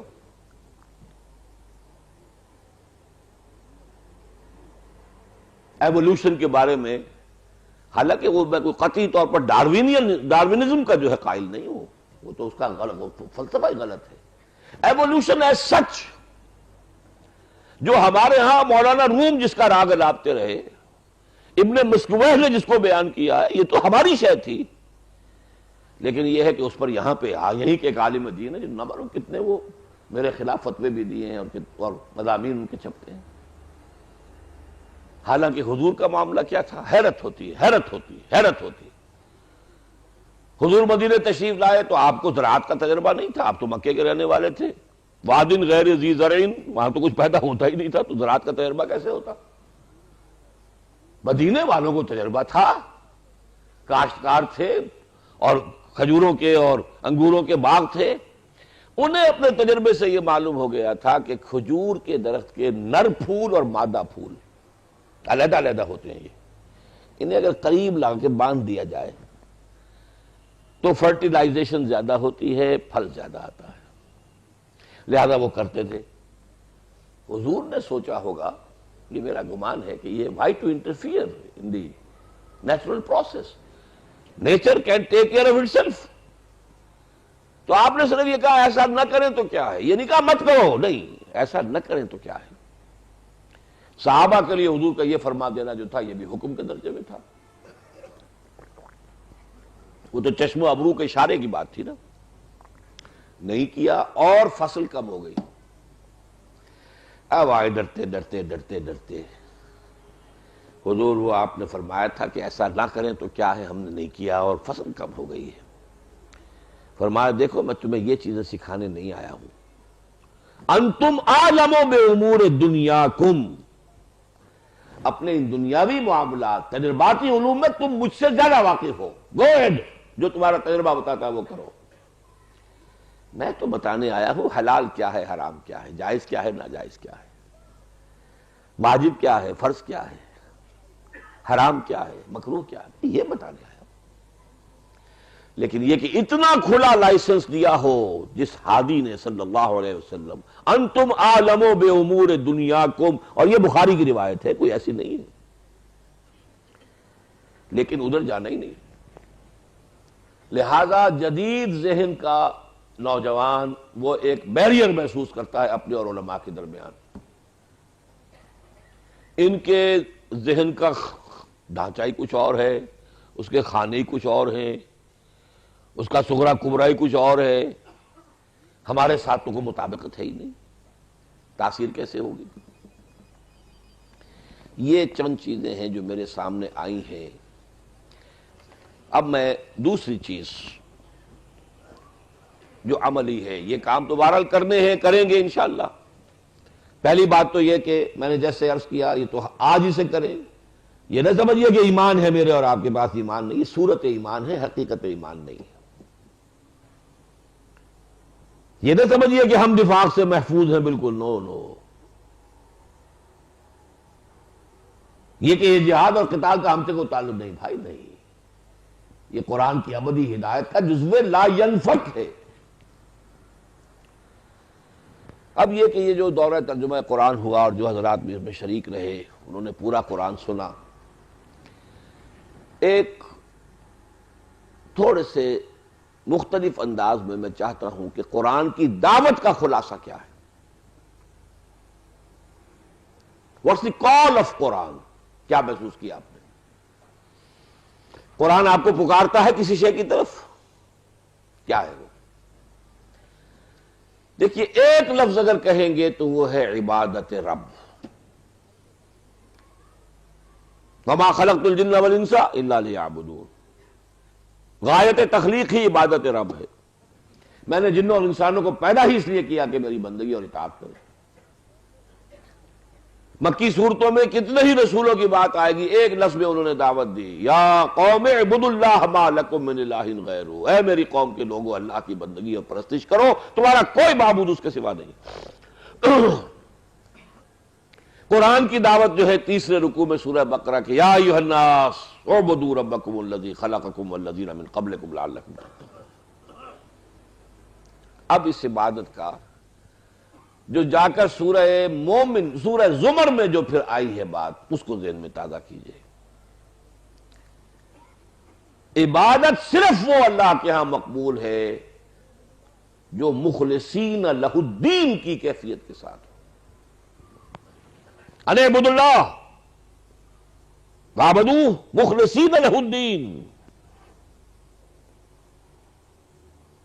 اس کے لیے اطاعت کو خالص کرتے ہوئے. اب سوچئے اللہ کے احکام کا ایک بہت بڑا حصہ وہ ہے جو اجتماعی زندگی سے متعلق ہے، اور اس میں نہ میں اس پر قادر ہوں کہ ان کو بدل دوں اچانک، ایک دن میں بدل دوں، نہ آپ قادر ہیں.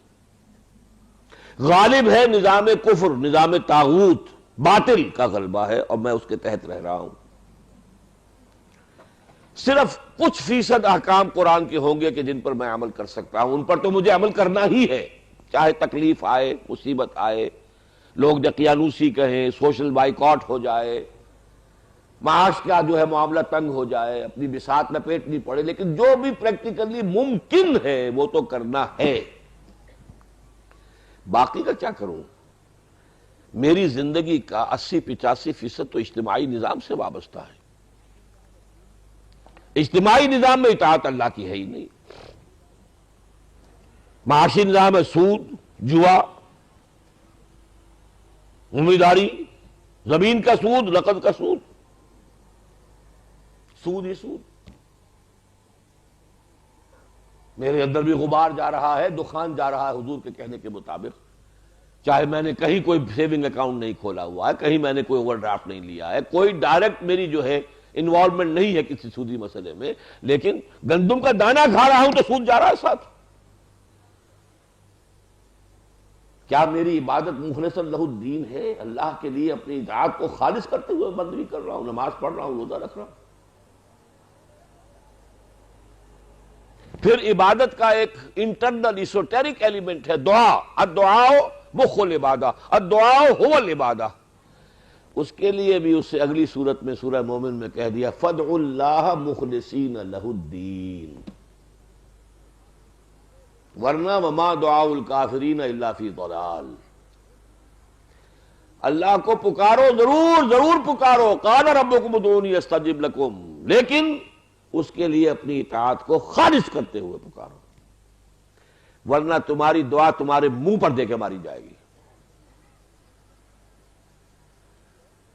قل یا اہل الکتاب لستم علی شیء حتی تقیموا التوراۃ والانجیل وما انزل الیکم من ربکم. اے نبی کہہ دیجئے کتاب والو، تمہاری کوئی حیثیت ہی نہیں ہے اللہ کے ہاں جب تک کہ تم قائم نہیں کرتے تورات کو اور انجیل کو، جو کچھ کہ تمہیں دیا گیا اللہ کی طرف سے. تو یہاں لفظ قرآن رکھ لیجئے، یا اہل القرآن لستم علی شیء. کتنے ہی ہاتھ اونچے کر کر کے یا رب یا رب یا رب، جبل رحمت پہ چڑھ جاؤ اور ملتزم پہ چمٹے رہو، ایک دعا نہیں قبول ہوگی اگر اطاعت کے اندر آپ مخلصین لہ الدین نہیں ہیں. یہ حشر ہو رہا ہے ہماری دعاؤں کا. کتنی قنوت نازلہ سن 71 میں مانگی گئی، کتنی مسلسل فجر میں قنوت نازلہ قنوت نازلہ، حرمین میں دعائیں مانگی جا رہی ہیں، چیخ چیخ کر پکار پکار کر دعائیں کر رہے ہیں. اللہ نے ایک نہیں سنی. 93,000 آپ کا قیدی ہندو کے پاس گیا، عظیم شکست کا کلنگ کا ٹیکا، ملک 2 لخت، عزت پاتال میں چلی گئی. کوئی سنی دعا؟ نہیں سنتا. عبادت مخلصین لہ الدین دعا مخلصین لہ الدین۔ چنانچہ یہ بڑی صورتیں ہیں، سورہ مومن، سورہ زمر اور سورہ مومن، چھوٹی صورت میں بھی اللہ خلاصے بھی دیتا ہے۔ سورہ بینہ آج آپ نے پڑھ لی، وما امروا الا لیعبدوا اللہ مخلصین لہ الدین حنفاء ویقیموا الصلاۃ ویؤتوا الزکاۃ۔ پہلی شرط یہ ہے کہ وہ بندگی کریں اللہ کی، اس کے لیے اپنی اطاعت کو خالص کرتے ہوئے بالکل یکسو ہو کر۔ پھر کہا وہ نماز قائم کریں اور زکوٰۃ دیں۔ نماز اور زکوٰۃ بے معنی ہے جبکہ آپ کی وفاداری منقسم ہے، آپ کی اطاعت منقسم ہے، کچھ اطاعت اللہ کی، کچھ جو بھی زمانے کا رواج ہے، چلن ہے، جو بھی ہماری مارکیٹ کے تو یہی اصول ہے، اسی پر چل رہا ہے، دھندا چل رہا ہے، سب چلا رہے ہیں، منقسم۔ یہ دعائیں، یہ نمازیں، یہ عمرے، یہ حج، 20 لاکھ آدمی جمعۃ الوداع میں موجود تھا حرم میں، 20 لاکھ، 30 لاکھ حج کر کے آتا ہے۔ مجال ہے دنیا میں، دنیا کی صحت پر اور کفر کی صحت پر کوئی اثر پڑتا ہو، 30 لاکھ بھی کر لو جا کر تو کوئی فرق نہیں پڑتا۔ کیوں؟ یہ ہے اصل نقطہ سمجھنے کا۔ اب مسئلہ آ گیا پریکٹیکل، what to do۔ قرآن نے ایک راستہ بتایا تھا، اب وہ راستہ بھی ہمیں بند نظر آ رہا ہے کہ اگر تمہیں کسی ایک مقام پر رہتے ہوئے آپ اللہ کی پوری بندگی نہیں کر سکتے تو یا عبادی الذین آمنوا ان ارضی واسعۃ فایای فاعبدون، اس زمین کو چھوڑو، چلے جاؤ کہیں اور، میری زمین بڑی کشادہ ہے۔ آج آپ کہاں جائیں گے؟ دجالیت جو ہے وہ تو پورے گلوب کو گلف میں اپنے انگلف کر چکی ہے، کوئی جزیرہ تک نہیں رہا جہاں یہ نظام نہ ہو۔ نظام تو وہی ہے، وہ سعودی عرب ہو تو وہی نظام ہے، سودی نظام، تو نظام تو ہر جگہ یہی ہے۔ نام نہاد اسلامی بینکنگ، ہرگز اسلامی بینکنگ نہیں ہے، وہی سود ہے، صرف دھوکہ۔ شراب کے لیبل اس کے اوپر وہ افزا لگا دیجیے، پھر کیا کریں؟ اب دیکھیے اس کو عملی مسئلے کو سمجھیے۔ میری عبادت مقبول نہیں، میری دعا مقبول نہیں اگر میں مخلصین لہ الدین کی شرط پوری نہ کروں۔ اور وہ کیسے کروں؟ اس کا طریقہ ہے، جتنے شریعت پر، دین پر آج عمل کر سکتے ہیں، چاہے فاقہ آ جائے عمل کر سکتے ہیں۔ کوئی حکومت کی مجبوری نہیں ہے کہ برقع نہیں پہن سکتی آپ کی بیوی، یہ ترکی میں ہوگا، کہیں اور ہوگا، پاکستان میں نہیں۔ اب اگر نہیں پہن رہی ہے تو مجرم آپ ہیں، who is to blame؟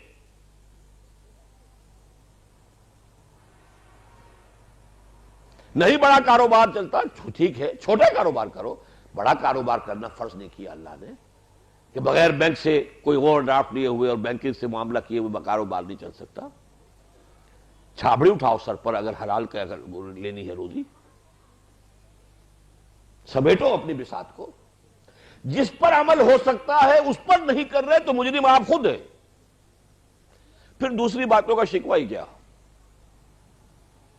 لیکن یہ کہ اگر یہ آپ نے کر لیا تو اب بقیہ کے لیے کفارہ تجویز ہو گیا۔ اچھی طرح ایک لفظ میرا غور سے سنیے، اس نظام باطل کو ذہناً تسلیم نہ کریں، ریکنسائل نہ کریں اس سے، اس کے تحت رہے انڈر پروٹیسٹ۔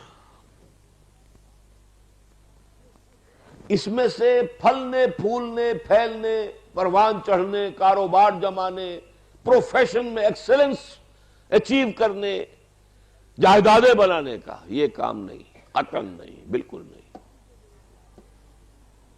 بلکہ اپنی اور اپنے اہل و عیال کی منیمم جو ضروریات ہیں زندگی کی اس حد تک تو اس سے استفادہ کرو، باقی اپنی پوری توجہات، پورا وقت، پوری صلاحیت، پوری قوت، پوری توانائی خرچ کرو اس نظام کو بدلنے کے لیے کہ اس کو تلپٹ کر کے، اس کا تختہ الٹ کر اللہ کے دین کو غالب کریں۔ یہ کریں گے تو یہ کفارہ ہو جائے گا۔ جو گناہ میرے اندر جا رہا ہے، جو گندم کے دانے کے ساتھ سود جا رہا ہے، جو ہوا کے ساتھ جو ہے انہیل میں کر رہا ہوں سود، دخان ہے یا غبار ہے، یہ جو میرا اندر متعفن ہو رہا ہے اس سود سے، میرا باطن جو ہے ملوث ہو رہا ہے، پولیوٹ ہو رہا ہے، اس کا کفارہ یہ ہے کہ اس میں ریکنسائل نہ کرے، اس کی چاکری نہ کرے، اس کو پروموٹ کرنا تو بہت دور کی بات ہے، بہت دور کی بات ہے، بہت دور کی بات ہے۔ حضور نے فرمایا من مشى مع فاسق لیقویہ غضب اللہ تعالی واہتز لہ العرش۔ جو مسلمان کسی فاسق کے ساتھ چلتا ہے اسے تقویت دینے کے لیے، اللہ اتنا غضبناک ہوتا ہے اس پر کہ اس کا عرش کانپنے لگتا ہے، اتنا غصہ آتا ہے اللہ کو۔ یہ میرا بندہ ہو کر میری بندگی کا دعویٰ کر کے اور میرے نافرمان بندے کے ساتھ اس کی تقویت کے لیے اس کے ساتھ چل رہا ہے۔ ہماری ساری سیاست اس وقت، چاہے وہ دینی جماعتوں کی ہے، مذہبی جماعتوں کی ہے، اشخاص کی ہے یا افراد کی ہے یا اداروں کی ہے، یہ اسی پر ہے۔ اس کا سہارا، اس کے سپورٹ، اس کا ساتھ، اسی نظام کو ریکنسائل کر کے اسے پروموٹ کر رہے ہیں۔ یہ ہے کفارہ، بندگی رب ایک لفظ میں اللہ کی پکار، اعبدوا ربکم، لیکن فاعبدوہ مخلصا لہ الدین، الا للہ الدین الخالص۔ دیکھو اللہ کو صرف خالص دین جو ہے وہ مطلوب ہے، پولیوٹڈ دین نہیں چاہیے کہ کچھ تو دین اللہ کا ہے، کچھ اطاعت اس کی، کچھ کسی اور کی، نہیں چاہیے، لے جاؤ۔ اللہ بڑا غیور ہے، وہ یہ پولیوٹڈ اطاعت اور عبادت قبول نہیں کرتا۔ یہ میں نے ایک لفظ کے حوالے سے آپ کو بتایا، عملی شکل کیا۔ اب دیکھیے دو الفاظ میں قرآن بیان کرتا ہے تو وہ کیا ہے؟ کیونکہ حال ہی میں آپ ان صورتوں سے گزرے ہوں گے، بہرحال یہاں وہی لوگ ہوں گے جو مختلف مساجد میں بھی کسی نہ کسی درجے میں کوئی ترجمے وغیرہ سے متعلق رہے ہوں۔ دو الفاظ میں بھی قرآن اپنی بات بیان کر دیتا ہے، آمنوا وانفقوا، خلاص، یا آمنوا وجاہدوا، خلاص، دو الفاظ۔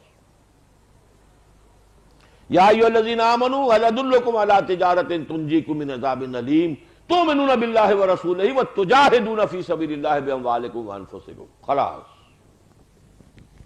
دو چیزیں ہو گئی، ایمان جیسا کہ ایمان کا حق ہے، اور جہاد اللہ کی راہ میں جیسا کہ اس کے جہاد کا حق ہے، جان اور مال کھپاؤ اس میں۔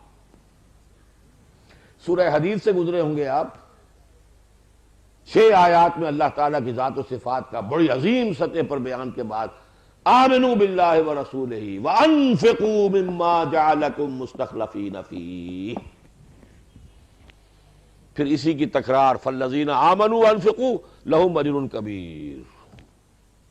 اور تمہیں کیا ہو گیا ایمان پختہ نہیں رکھتے؟ وما لکم لا تؤمنون باللہ والرسول یدعوکم لتؤمنوا بربکم وقد اخذ میثاقکم ان کنتم مؤمنین۔ اور تمہیں کیا ہو گیا انفاق کیوں نہیں کرتے؟ وما لکم الا تنفقوا فی سبیل اللہ وللہ میراث السماوات والارض۔ لیکن الفاظ دو ہی ہیں جس پر پوری سورت کا تانا بانا ہے، اللہ پر ایمان لاؤ، اس کے رسول پر ایمان لاؤ، اور کھپا دو، لگا دو، صرف کر دو ان سب چیزوں میں سے جو اس میں تمہیں جس میں خلافت دی ہے۔ تمہارا جسم، اس میں اللہ نے تمہیں خلافت دی ہے، تم خلیفہ ہو اپنے جسم پر، اس پر اللہ کا حکم نافذ کرو گے تو خلافت کا حق ادا کر رہے ہو، اور اس کے نفس امارہ کے احکام پر چلنے لگو گے تو تم شیطان بن گئے ہو۔ اللہ اللہ خیر کرے، لگا دو، کھپا دو۔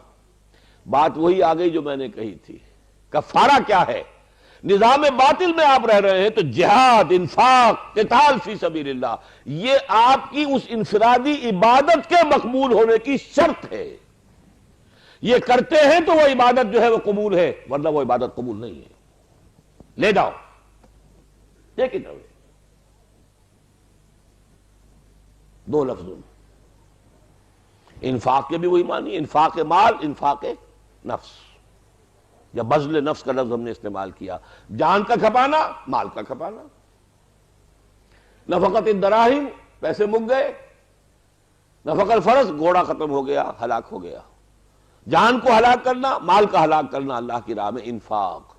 آمنوا باللہ ورسولہ وانفقوا مما جعلکم مستخلفین فیہ تؤمنون باللہ ورسولہ وتجاہدون فی سبیل اللہ باموالکم وانفسکم۔ مومن کی ڈیفینیشن آ گئی سورہ حجرات میں، انما المؤمنون الذین آمنوا باللہ ورسولہ ثم لم یرتابوا وجاہدوا باموالہم وانفسہم فی سبیل اللہ۔ پھر ان دو باتوں کو کھولا، سورہ حج میں دو آیتوں میں لے آئے، ایک کو ایک آیت میں، دوسرے کو دوسری آیت میں۔ یا ایھا الذین آمنوا ارکعوا واسجدوا واعبدوا ربکم وافعلوا الخیر لعلکم تفلحون۔ یہ ایمان کا انفرادی سطح پر، انفرادی عبادت پر تذکرہ ہو گیا۔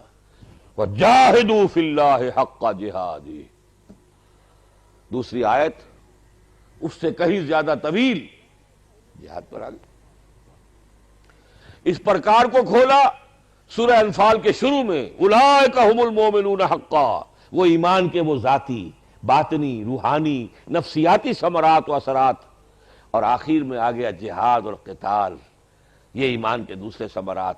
دونوں جگہ آیا اولئک ھم المؤمنون حقا، اولئک ھم المؤمنون حقا۔ بندہ مومن کی شخصیت کی تکمیل ہوتی ہے ان دونوں چیزوں سے۔ یہ ہے دو الفاظ میں اس قرآن کی پکار۔ صرف برسبیل تذکرہ، دلچسپی کے طور پہ کہہ رہا ہوں، قرآن کا اسلوب ہے، اس سے ذرا مناسبت ہو جائے۔ چار کا ہندسہ بھی قرآن مجید نے خاص طور پر اپنایا ہے، جیسے سورۃ العصر والعصر ان الانسان لفی خسر الا الذین آمنوا وعملوا الصالحات وتواصوا بالحق وتواصوا بالصبر۔ چار چیزیں ہیں نا، یہ ایک خاص انداز میں ہے۔ ایک دوسرے انداز میں یا ایھا الذین آمنوا ارکعوا واسجدوا واعبدوا ربکم وافعلوا الخیر لعلکم تفلحون، چار باتیں۔ رسول کے ساتھ تعلق، جس پر میرا وہ کتاب چاہے نبی اکرم صلی اللہ علیہ وسلم کے ساتھ ہمارے تعلق کی بنیادیں، فالذین آمنوا بہ وعزروہ ونصروہ واتبعوا النور الذی اولئک ھم المفلحون۔ چار چیز۔ سورہ آل عمران کی آخری آیت، یا ایھا الذین آمنوا اصبروا وصابروا ورابطوا واتقوا اللہ لعلکم ترحمون۔ چار چیزیں۔ یہ گویا کہ اور اس کے اندر رنگ بھرا گیا ہے مختلف اعتبار سے۔ نبی کے ساتھ تعلق استوار کرو تو ان چار چیزوں سے، فالذین آمنوا بہ وعزروہ ونصروہ واتبعوا النور الذی انزل معہ۔ جہاد اور قتال کے میدان میں چار چیزیں ہیں، صبر کرو، صبر میں اپنے دشمنوں پر بازی لے جاؤ، صابروا ورابطوا، اور منظم رہو، متحد رہو، مربوط رہو، انٹیگریٹڈ ڈسپلن پارٹی کی شکل میں رہو۔ واتقوا اللہ لعلکم تفلحون۔ یہ ہے قرآن مجید کی دعوت کا خلاصہ جو میں نے اس وقت آپ کے سامنے رکھا ہے۔ اب میں اسے ذرا پریکٹیکل ٹرمز میں دوبارہ شاید کہ اتر جائے تیرے دل میں میری بات۔ دو چیزیں میرے آج تک کے مطالعہ قرآن کا حاصل ہیں، اور میں کسی تعلی کے لیے نہیں، ایسے ہی ایک ذکر کر رہا ہوں۔ جمعیت طلبہ میں تھا سن 53، کتنے سال ہو گئے؟ 45۔ سن 53 میں جمعیت طلبہ کا سالانہ اجلاس تھا یہاں کراچی میں۔ یہ جو جمعیت الفلاح بلڈنگ بنی ہوئی ہے صدر میں، اس وقت تک یہ بلڈنگ نہیں تھی، خالی پلاٹ تھا ان کا، وہاں اجتماع تھا جمعیت طلبہ کا۔ وہاں میں نے فجر کے وقت ایک درس دیا تھا سورہ آل عمران کی آخری آیات کا۔ مجھ پر بھی سرور طاری ہوا تھا اس درس کا، کچھ اس وقت کی کیفیت ایسی تھی۔ 20 برس بعد، 19 برس بعد سن 72 آ گیا، میں کراچی آ رہا تھا، عوامی جو چلتی تھی ٹرین، اور یہ ابھی تو بڑی اچھی ہوتی تھی، اب تو ٹرین کا حال بڑا پتلا ہو گیا ہے۔ تو ایک صاحب سے ایسی گفتگو شروع ہو گئی، شریک سفر تھے، کہنے لگے کہاں جا رہے ہیں؟ میں نے کراچی جا رہا ہوں۔ کس لیے جا رہے ہیں؟ درس قرآن۔ اچھا درس قرآن؟ صاحب درس تو ہم نے آج سے 20 سال پہلے ایک سنا تھا، اس کی لذت آج تک ذہن میں ہے۔ میں نے کہا بھائی کہاں سنا تھا؟ وہ معلوم ہوا وہ میرا درس تھا، وہ میں نے نہیں پہچانے، لیکن میں نے یہ واقعہ اس لیے تذکرہ کر دیا ہے، زمانہ طالب علمی ہی سے قرآن مجید پر غور و فکر کا اور قرآن مجید کو بیان کرنے کا یہ کچھ مناسبت اللہ نے دے دی تھی. اور میں اب آپ کو اس پس منظر میں یہ بات بتا رہا اس لیے ہوں کہ آپ کو اندازہ ہو کہ میں جو بات بتا رہا ہوں میری اتنے عرصے کے غور و فکر کے مطالعے کا نچوڑ ہے یہ جو میں عرض کر رہا ہوں. جب دین حق مغلوب ہو اور آپ اس کے تحت باطل کے غلبے کے تحت زندگی گزار رہے ہو، دو ہی شکلیں ہو سکتی ہیں. یا دین حق غالب ہے، نظام خلافت قائم ہے، آپ اس میں رہ رہے ہیں، بڑی سہولت ہو گئی، پورا دین اللہ کا ہے، یکون الدین للہ، قانون اس کا، شریعت اس کی، عدالت میں وہی چل رہی ہے، معاش اور معیشت وہی ہے. اب آپ جو ہے نمازیں پڑھیں، روزے رکھیں، تعلیم حاصل کریں، علم پروفیشن میں ایکسل کریں، کوئی حرج نہیں. سائنس پڑھیں، سائنس میں آگے جائیں، کوئی حرج نہیں. نوافل کے اندر زیادہ سے زیادہ بڑھتے چلے جائیں، کوئی حرج نہیں. وہ تو حکومت اب اس انقلاب کو اور اس نظام کی مزید توسیع جو ہوگی گلوبل لیول پر، that is the responsibility of the government of خلافہ. خلافت کی حکومت کا کام ہے یہ. وہ جب آپ سے مانگے گی کہ آؤ بھائی میدان میں، آپ کو جہاں نکلنا پڑے گا. اگر آ جاتا تھا کہیں شام کے محاذ پر 10,000 آدمی چاہیے، 10,000 نکل آئے تو باقی سب کی طرف سے فرض کفایہ ہو گیا. اب باقی گناہگار نہیں ہے، گھر پہ بیٹھے رہیں. ہاں 10,000 نہیں نکلیں گے تو سب کے سب مجرم ہو جائیں گے. لیکن نظام ہے حکومت کے تحت انڈیویجول بری ہو جاتا ہے، اس کی ذمہ داری ختم ہو جاتی ہے. اور یہ چیز بہت خوبصورتی سے مجھے یاد آ گیا، مولانا اصلاحی صاحب نے اپنی ایک کتاب دعوت دین اور اس کا طریقہ کار کا ایک چیپٹر ہے تبلیغ کس لیے، اس کے آخر میں یہ سارا خلاصہ موجود ہے جو میں آپ کے سامنے بیان کر رہا ہوں. میں اسے ذرا زیادہ سلیس بنا کر، وہاں تو ایک علمی بحث کے انداز میں ہے، میں آپ کے سامنے اس کے نتائج رکھ رہا ہوں. اگر خلافت کا ادارہ قائم ہے تو افراد پر سے یہ ذمہ داری شفٹ ہو جاتی ہے، وہ ہے اب اجتماعیت کی ذمہ داری ہے. افراد سے حکومت جو مانگے گی افراد کو وہ دینا ہوگا، وہ دے کر باقی وہ فارغ. لیکن اگر نظام ہے باطل کا جس میں آپ سانس لے رہے ہیں، طاغوت کی حکمرانی ہے، غیر اللہ کی حکمرانی ہے، اللہ کے خلاف بغاوت ہے، تو اب یہ سمجھ لیجئے اس حال میں اولین اور اہم ترین فرض عین اقامت دین کی جد و جہد اور اس میں جان اور مال کو کھپانا ہے. نماز بھی بعد میں آئے گی. میں نے چاہا کہ کوئی شک نہ رہے، میں نے اولین کہا، اہم ترین کہا اور فرض عین کہا. کفایہ نہیں، فرض عین ہے. کفایہ ہوگا جب نظام قائم ہو چکے گا، ابھی فرض عین ہے. پہلا فرض، اہم ترین فرض، فرض عین اقامت دین کی جد و جہد میں تن من دھن کا لگانا ہے. یہ ہے تو نماز بھی ہے تو بہت عمدہ، نور علی نور. یہ نہیں ہے تو نماز نہیں ہے. یہ نہیں ہے دعا اللہ سنتا بھی نہیں ہے. ہو کون تم؟ Who are you to speak to me? لستم علی شیء. کیا کریڈینشلز ہیں آپ کے جو مجھ سے آپ بات کرنا چاہتے ہیں؟ آپ تو چاکری کرتے ہیں میرے باغیوں کی، آپ کی دوستیاں ہیں فساق و فجار کے ساتھ، آپ تو گھستے ہیں بل کلنٹن کے بل ہی میں گھسے جا رہے ہیں. یسارعون فیہم، انہی میں گھستے جاؤ گھستے جاؤ گھستے جاؤ. تو آپ کی دعا چمانی دارت. میری بات سمجھ لیجیے اچھی طرح، کوئی اشتباہ نہ رہ جائے. میں کہہ سکوں قیامت کے دن کہ میں نے یہ بات کم سے کم ان لوگوں کے سامنے بیان کر دی تھی. نظام باطل کے تحت زندگی گزارنے والے شخص کا پہلا، اولین، اہم ترین، مقدم ترین اور فرض عین اقامت دین کی جد و جہد ہے. نمبر 2،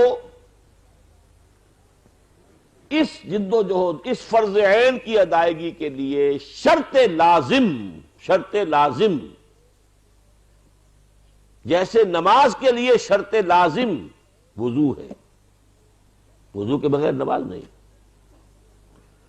اسی طرح اس فرض سے عہدہ برا ہونے کے لیے شرط لازم کسی جماعت کے اندر شریک ہونا ہے، التزام جماعت، علیکم بالجماعہ، لا اسلام الا بالجماعہ۔ کون کہہ رہے ہیں؟ حضرت عمر فاروق۔ علیکم بالجماعہ کون فرما رہے ہیں؟ محمد رسول اللہ۔ انی آمرکم بخمس اللہ امرنی بہن کون فرما رہے ہیں؟ اللہ کے رسول۔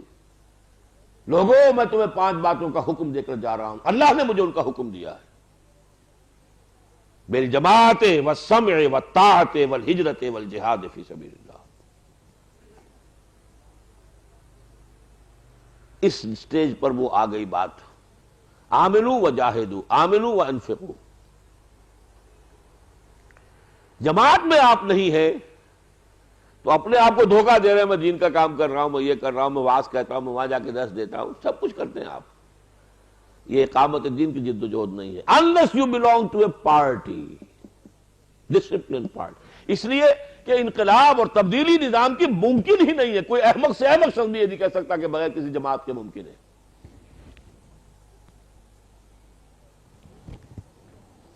جو حضرات میری ان 2 باتوں سے متفق ہوں، اب یہ ان کا کام ہے کہ جماعت تلاش کریں۔ کوئی جماعت نہیں ملتی، خود کھڑے ہوں۔ کسی کے پاس یہاں پروپرائٹری رائٹس نہیں ہے کہ میں جماعت بنا سکتا ہوں، آپ نہیں بنا سکتے، نو۔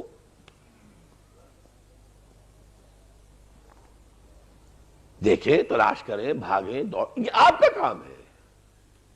اگر تو یہ بات سمجھ میں آ گئی، یہ فرض عین ہے اور اس کے لیے شرط لازم ہے جماعت، تو تلاش کریں گے پھر آپ۔ اس تلاش میں جو بھاگ دوڑ آپ کریں گے، جو محنت لگائیں گے، جو وقت صرف کریں گے، وہ بھی آپ کا جہاد فی سبیل اللہ ہی کے اندر محسوب ہوگا، اکاؤنٹ ہوگا، لیکن وہ سیریس سرچ ہو، سیریس۔ جیسے پیاسا جو ہے پانی کے لیے، جس طرح جو دیوانہ وار جب تلاش کرتا ہے اس لیے کہ اسے پیاس ہے، اگر اپنی فرض ہونے کا احساس ہو جائے تو اسے اسی شان کے ساتھ تلاش کرنا ہوگا۔ اس میں صرف میں 4 مشوروں کے درجے میں بات کہہ رہا ہوں کہ وہ جماعت کیسی ہونی چاہیے۔ نمبر 1، اس کا ڈکلیئرڈ گول ہونا چاہیے اللہ کے دین کا غلبہ، اللہ کے دین کا قیام، نتھنگ شارٹ آف دیٹ۔ علمی کام، درسی کام، تدریسی کام، سماجی کام، اصلاحی کام، تبلیغی کام نہیں۔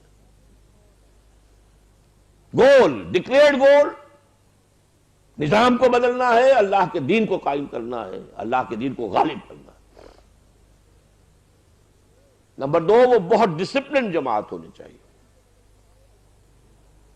انی آمرکم بخمس اللہ امرنی بہن بالجماعت والسمع والطاعت، یہ نہیں ڈھیلی ڈھالی سی ایک جماعت، کبھی جی میں آیا تو اجتماع میں چلے گئے، نہیں تو نہیں گئے، نہیں۔ ڈسپلن، سمع و طاعت، فاسمعوا واطیعوا وانفقوا خیرا لانفسکم۔ سورہ تغابن میں، ابھی زیادہ دن تو نہیں ہوئے ہوں گے پڑھے ہوئے اس کو، فاتقوا اللہ ما استطعتم واسمعوا واطیعوا وانفقوا خیرا لانفسکم۔ پورے سورہ تغابن کا آخری لباب، لب لباب اس آیت میں آیا۔ البتہ یہ کہ یہ سمع و طاعت 2 طرح کی ہو سکتی ہے۔ ایک سمع و طاعت ہے شخصی بیعت کی بنیاد پر، کہ کوئی شخص جس پر آپ کو اعتماد ہو، جس کے خیالات سے آپ متفق ہو جائیں، آپ کا دل گواہی دے کہ یہ شخص مخلص ہے، بہروپیہ نہیں ہے، کاروباری نہیں ہے، دین کے نام پر دنیا کی دکان نہیں چمکا رہا ہے، تو اس کے ہاتھ پر بیعت کریں، شخصی بیعت، بیعت سمع و طاعت فی المعروف، جو حکم آپ دیں گے میں مانوں گا، الا یہ کہ وہ شریعت کے خلاف ہو۔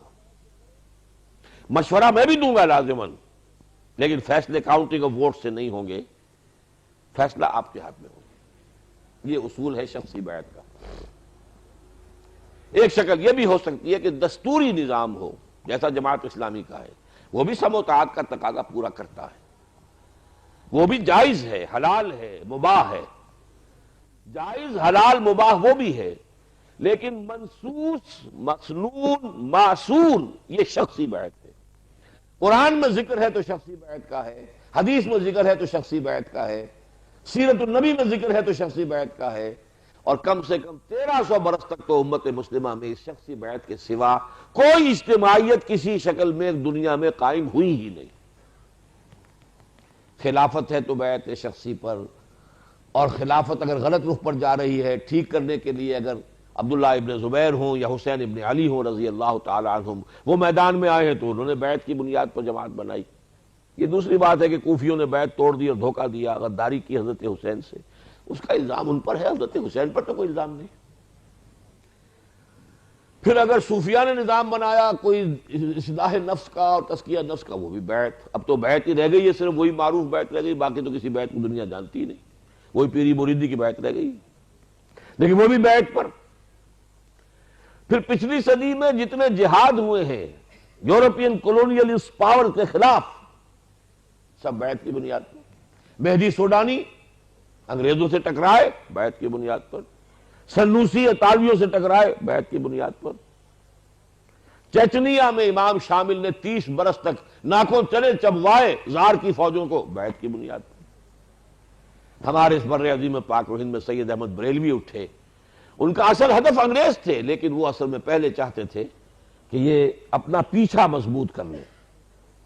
عالم اسلام کی کنٹینیوٹی جو ہے وہ سرحد کے علاقے سے تھی، سرحد کو پہلے سکھوں سے لبریٹ کرائیں، پھر پنجاب کو سکھوں سے لبریٹ کرائیں۔ یہ بھی آپ کے علم میں ہوگا کہ سرحد بھی سکھوں کے تابع تھا اس وقت، اس کے بیشتر علاقے سینٹرل جو ڈسٹرکٹس ہیں، مردان، کوہاٹ، پشاور، یہ تینوں سکھوں کے ہاتھ میں تھے۔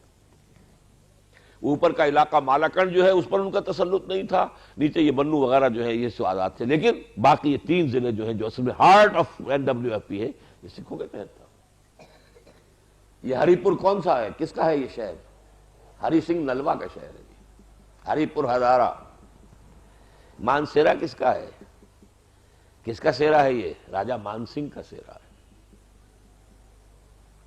ایک وقت میں وہ دہشت تھی سکھوں کی کہ کابل میں پٹھان عورتیں، افغان عورتیں اپنے بچوں کو ڈرایا کرتی تھیں، چپ جاؤ ہری سنگھ نلوا نہیں آیا، چپ ہو جاؤ، وہ آ رہا ہے، ہابو آ رہا ہے، وہ دیو آ رہا ہے، وہ ہری سنگھ نلوا آنے والا ہے، چپ ہو جاؤ۔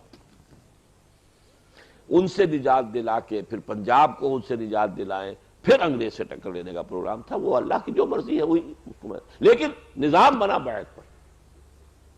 تنظیم اسلامی میں ہم نے وہ شخصی بیعت کا نظام اختیار کیا جو مسنون ہے، قرآن و سنت کے نصوص میں جس کا ذکر ہے، مسنون ہے، حضور نے اس پر عمل کیا ہے، اور پوری ہماری 1300 برس کی تاریخ میں۔ تیسری بات یہ ہے کہ آپ اس جماعت سے یہ پوچھیں کہ آپ کا طریقہ کار کیا ہے۔ نبی کا معاملہ تو یہ ہوتا ہے کہ اس کے ہاتھ میں ہاتھ دے کر در محل حق پہ ایسو دار، حق جدھر مڑ جائے تم بھی مڑ جاؤ، نبی جدھر مڑ جائے تم بھی مڑ جاؤ۔ نبی نے کہا تھا شمال کو رخ کر کے نماز پڑھ لو، حاضر۔ نبی نے کہہ دیا آپ جنوب کی طرف کر لو، حاضر۔ لیکن غیر نبی کا مسئلہ یہ نہیں ہے، اس سے پوچھا جائے گا what methodology you want to employ and how do you deduce it, infer it from the seerah of the prophets۔ سیرت النبی سے کیسے آپ اس کو نکالتے ہیں یہ بتائیے ہمیں۔ لیکن قرآن کہتا ہے لقد کان لکم فی رسول اللہ اسوۃ حسنہ، اسوہ حسنہ محمد رسول اللہ ہے ہمارے لیے۔ چوتھے درجے میں پھر یہ ہے کہ اس جماعت، اس تنظیم کی قیادت کو قریب سے دیکھیے، بہروپیے تو نہیں، عام لوگوں کو مت دیکھیے، اس لیے کہ جماعتوں کے اندر ہر طرح کے لوگ ہوتے ہیں، اور جو بیعت کی بنیاد پر بنیں گے اس میں یہ ڈسٹنکشن زیادہ ہی رہے گی۔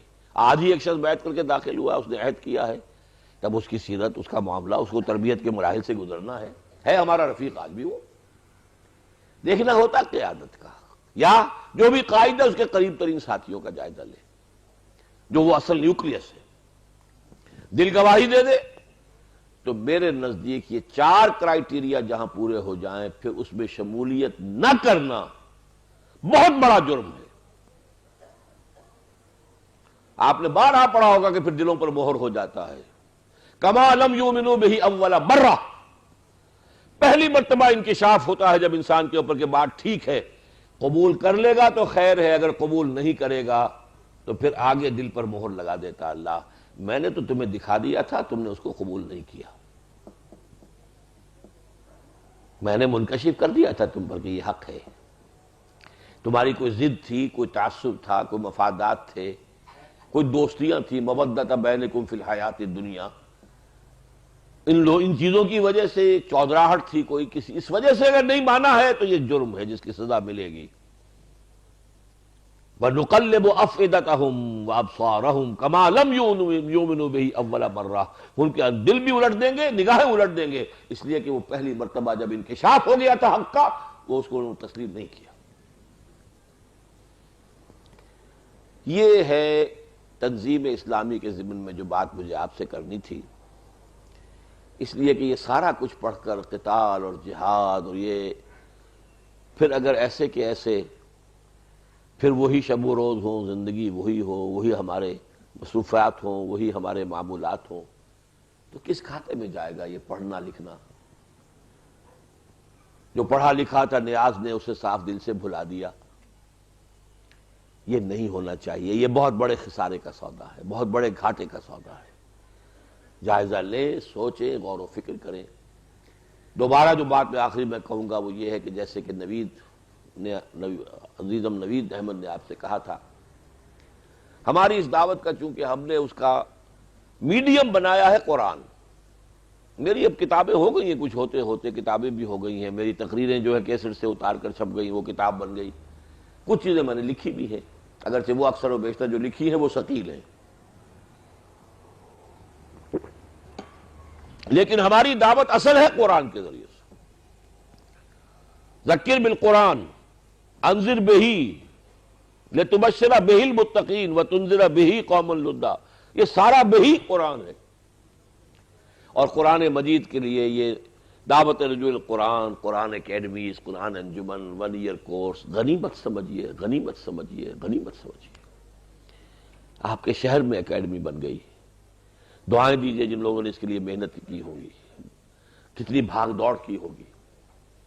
ہمارے اس معاشرے میں فرقہ واریت کے حوالے سے تو چینلز بنے ہوئے ہیں، وہ جو ہماری جڑیں ہیں گئی ہیں وہ اس سے خود بخود مال آتا رہتا ہے، پیسے آتے رہتے ہیں، لیکن جہاں کسی فرقے سے تعلق نہ ہو اس کا ساتھ کون دیتا ہے؟ فرقہ واریت کی تو جڑیں ہماری گہری ہیں گئی ہوئی، مدرسے بن جائیں گے، عالیشان سے عالیشان مسجدیں بن جائیں گی، عالیشان سے عالیشان مدرسے بن جائیں گے، وہی روایتی کام جو کرتے چلے آ رہے تھے۔ ان دو کاموں کی طرف سوچ بھی نہیں ہے کہ دانش حاضر کا بھی کوئی توڑ فراہم کرنا ہے، اور سائنٹیفک فینومینا جو قرآن مجید کی صداقت کو مبرہن کرنے والے آ گئے ہیں ان کو بھی انکارپوریٹ کرنا ہے اپنی فکر میں، ادھر تو توجہ ہی نہیں ہے۔ ہاں، قال اللہ قال الرسول فقہ کے جاننے والے جن مسجدوں میں نمازیں پڑھا دیں، جا کر فتوے دے دیں آپ کو، روزہ رہ گیا یا نہیں رہ گیا، ٹوٹ گیا یا ہے، اور آپ کو اور اس قسم کے مسائل بتا دیں، وہ اس کی آپ ایک بڑے پیمانے پر جو ہے وہ پروڈکشن ہو رہی ہے، ڈیمانڈ بھی ہے، مسجدیں بنتی ہیں، چاہیے مولوی۔ لیکن یہ اس کام کے لیے آسان نہیں ہے، یہ تو ایک نئی سی بات ہے، یہ لوگوں کے سامنے اس کا صغرا کبرا ہی نہیں ہے۔ تو جنہوں نے بھی ہمتیں کی ہیں یہ کام کرنی ہے ان کے لیے دعا کیجیے، اور اب خود آئیے اس میں شامل ہوئیے، آپ کا خون اس میں شامل ہونا چاہیے، آپ کا سرمایہ اس میں شامل ہونا چاہیے، آپ کے اوقات اس میں شامل ہونے چاہیے، اور سب سے بڑھ کر یہ کہ سب سے پہلے یہاں کے اس اگر درس قرآن اور دورہ ترجمہ قرآن کے بعد یہاں اگر 150 کے قریب نفری آتی رہی ہے تو اگر 50 افراد 1 ایئر کورس کے لیے نہیں نکلتے تو میں سمجھوں گا کہ پھر نتیجہ ہمارا صحیح نہیں ہے۔ تو انجمن کا معاملہ وہ ہے، باقی رہ گیا تنظیم کا معاملہ، غور کریں، سوچیں، اگر اس میں انشراح صدر ہے ابھی بیعت کریں، شامل ہو جائیں، ابھی سوچنا ہو مزید تو ہم نے ایک شک اور پیدا کر لی ہے معاونین تنظیم اسلامی کہ جو باقی سب چیزوں سے متفق ہوں، ابھی ذرا بیعت کے معاملے میں کچھ انہیں ہچکچاہٹ ہو، ابھی مزید انشراح کی طالب ہوں، وہ معاون بن سکتے ہیں، ہمارے ساتھی بن سکتے ہیں، تعاون کر سکتے ہیں، ایک رابطہ ہو جائے گا، ایک ان کے ساتھ کانٹیکٹ ہوگا، ڈیولپ ہو جائے گا، اور اس طریقے سے یہ ہے کہ وہ اور زیادہ قریب آ سکیں گے، اپنی رائے بنا سکیں گے، تو اس کے لیے کہ معاون فارم پر کیے جا سکتے ہیں۔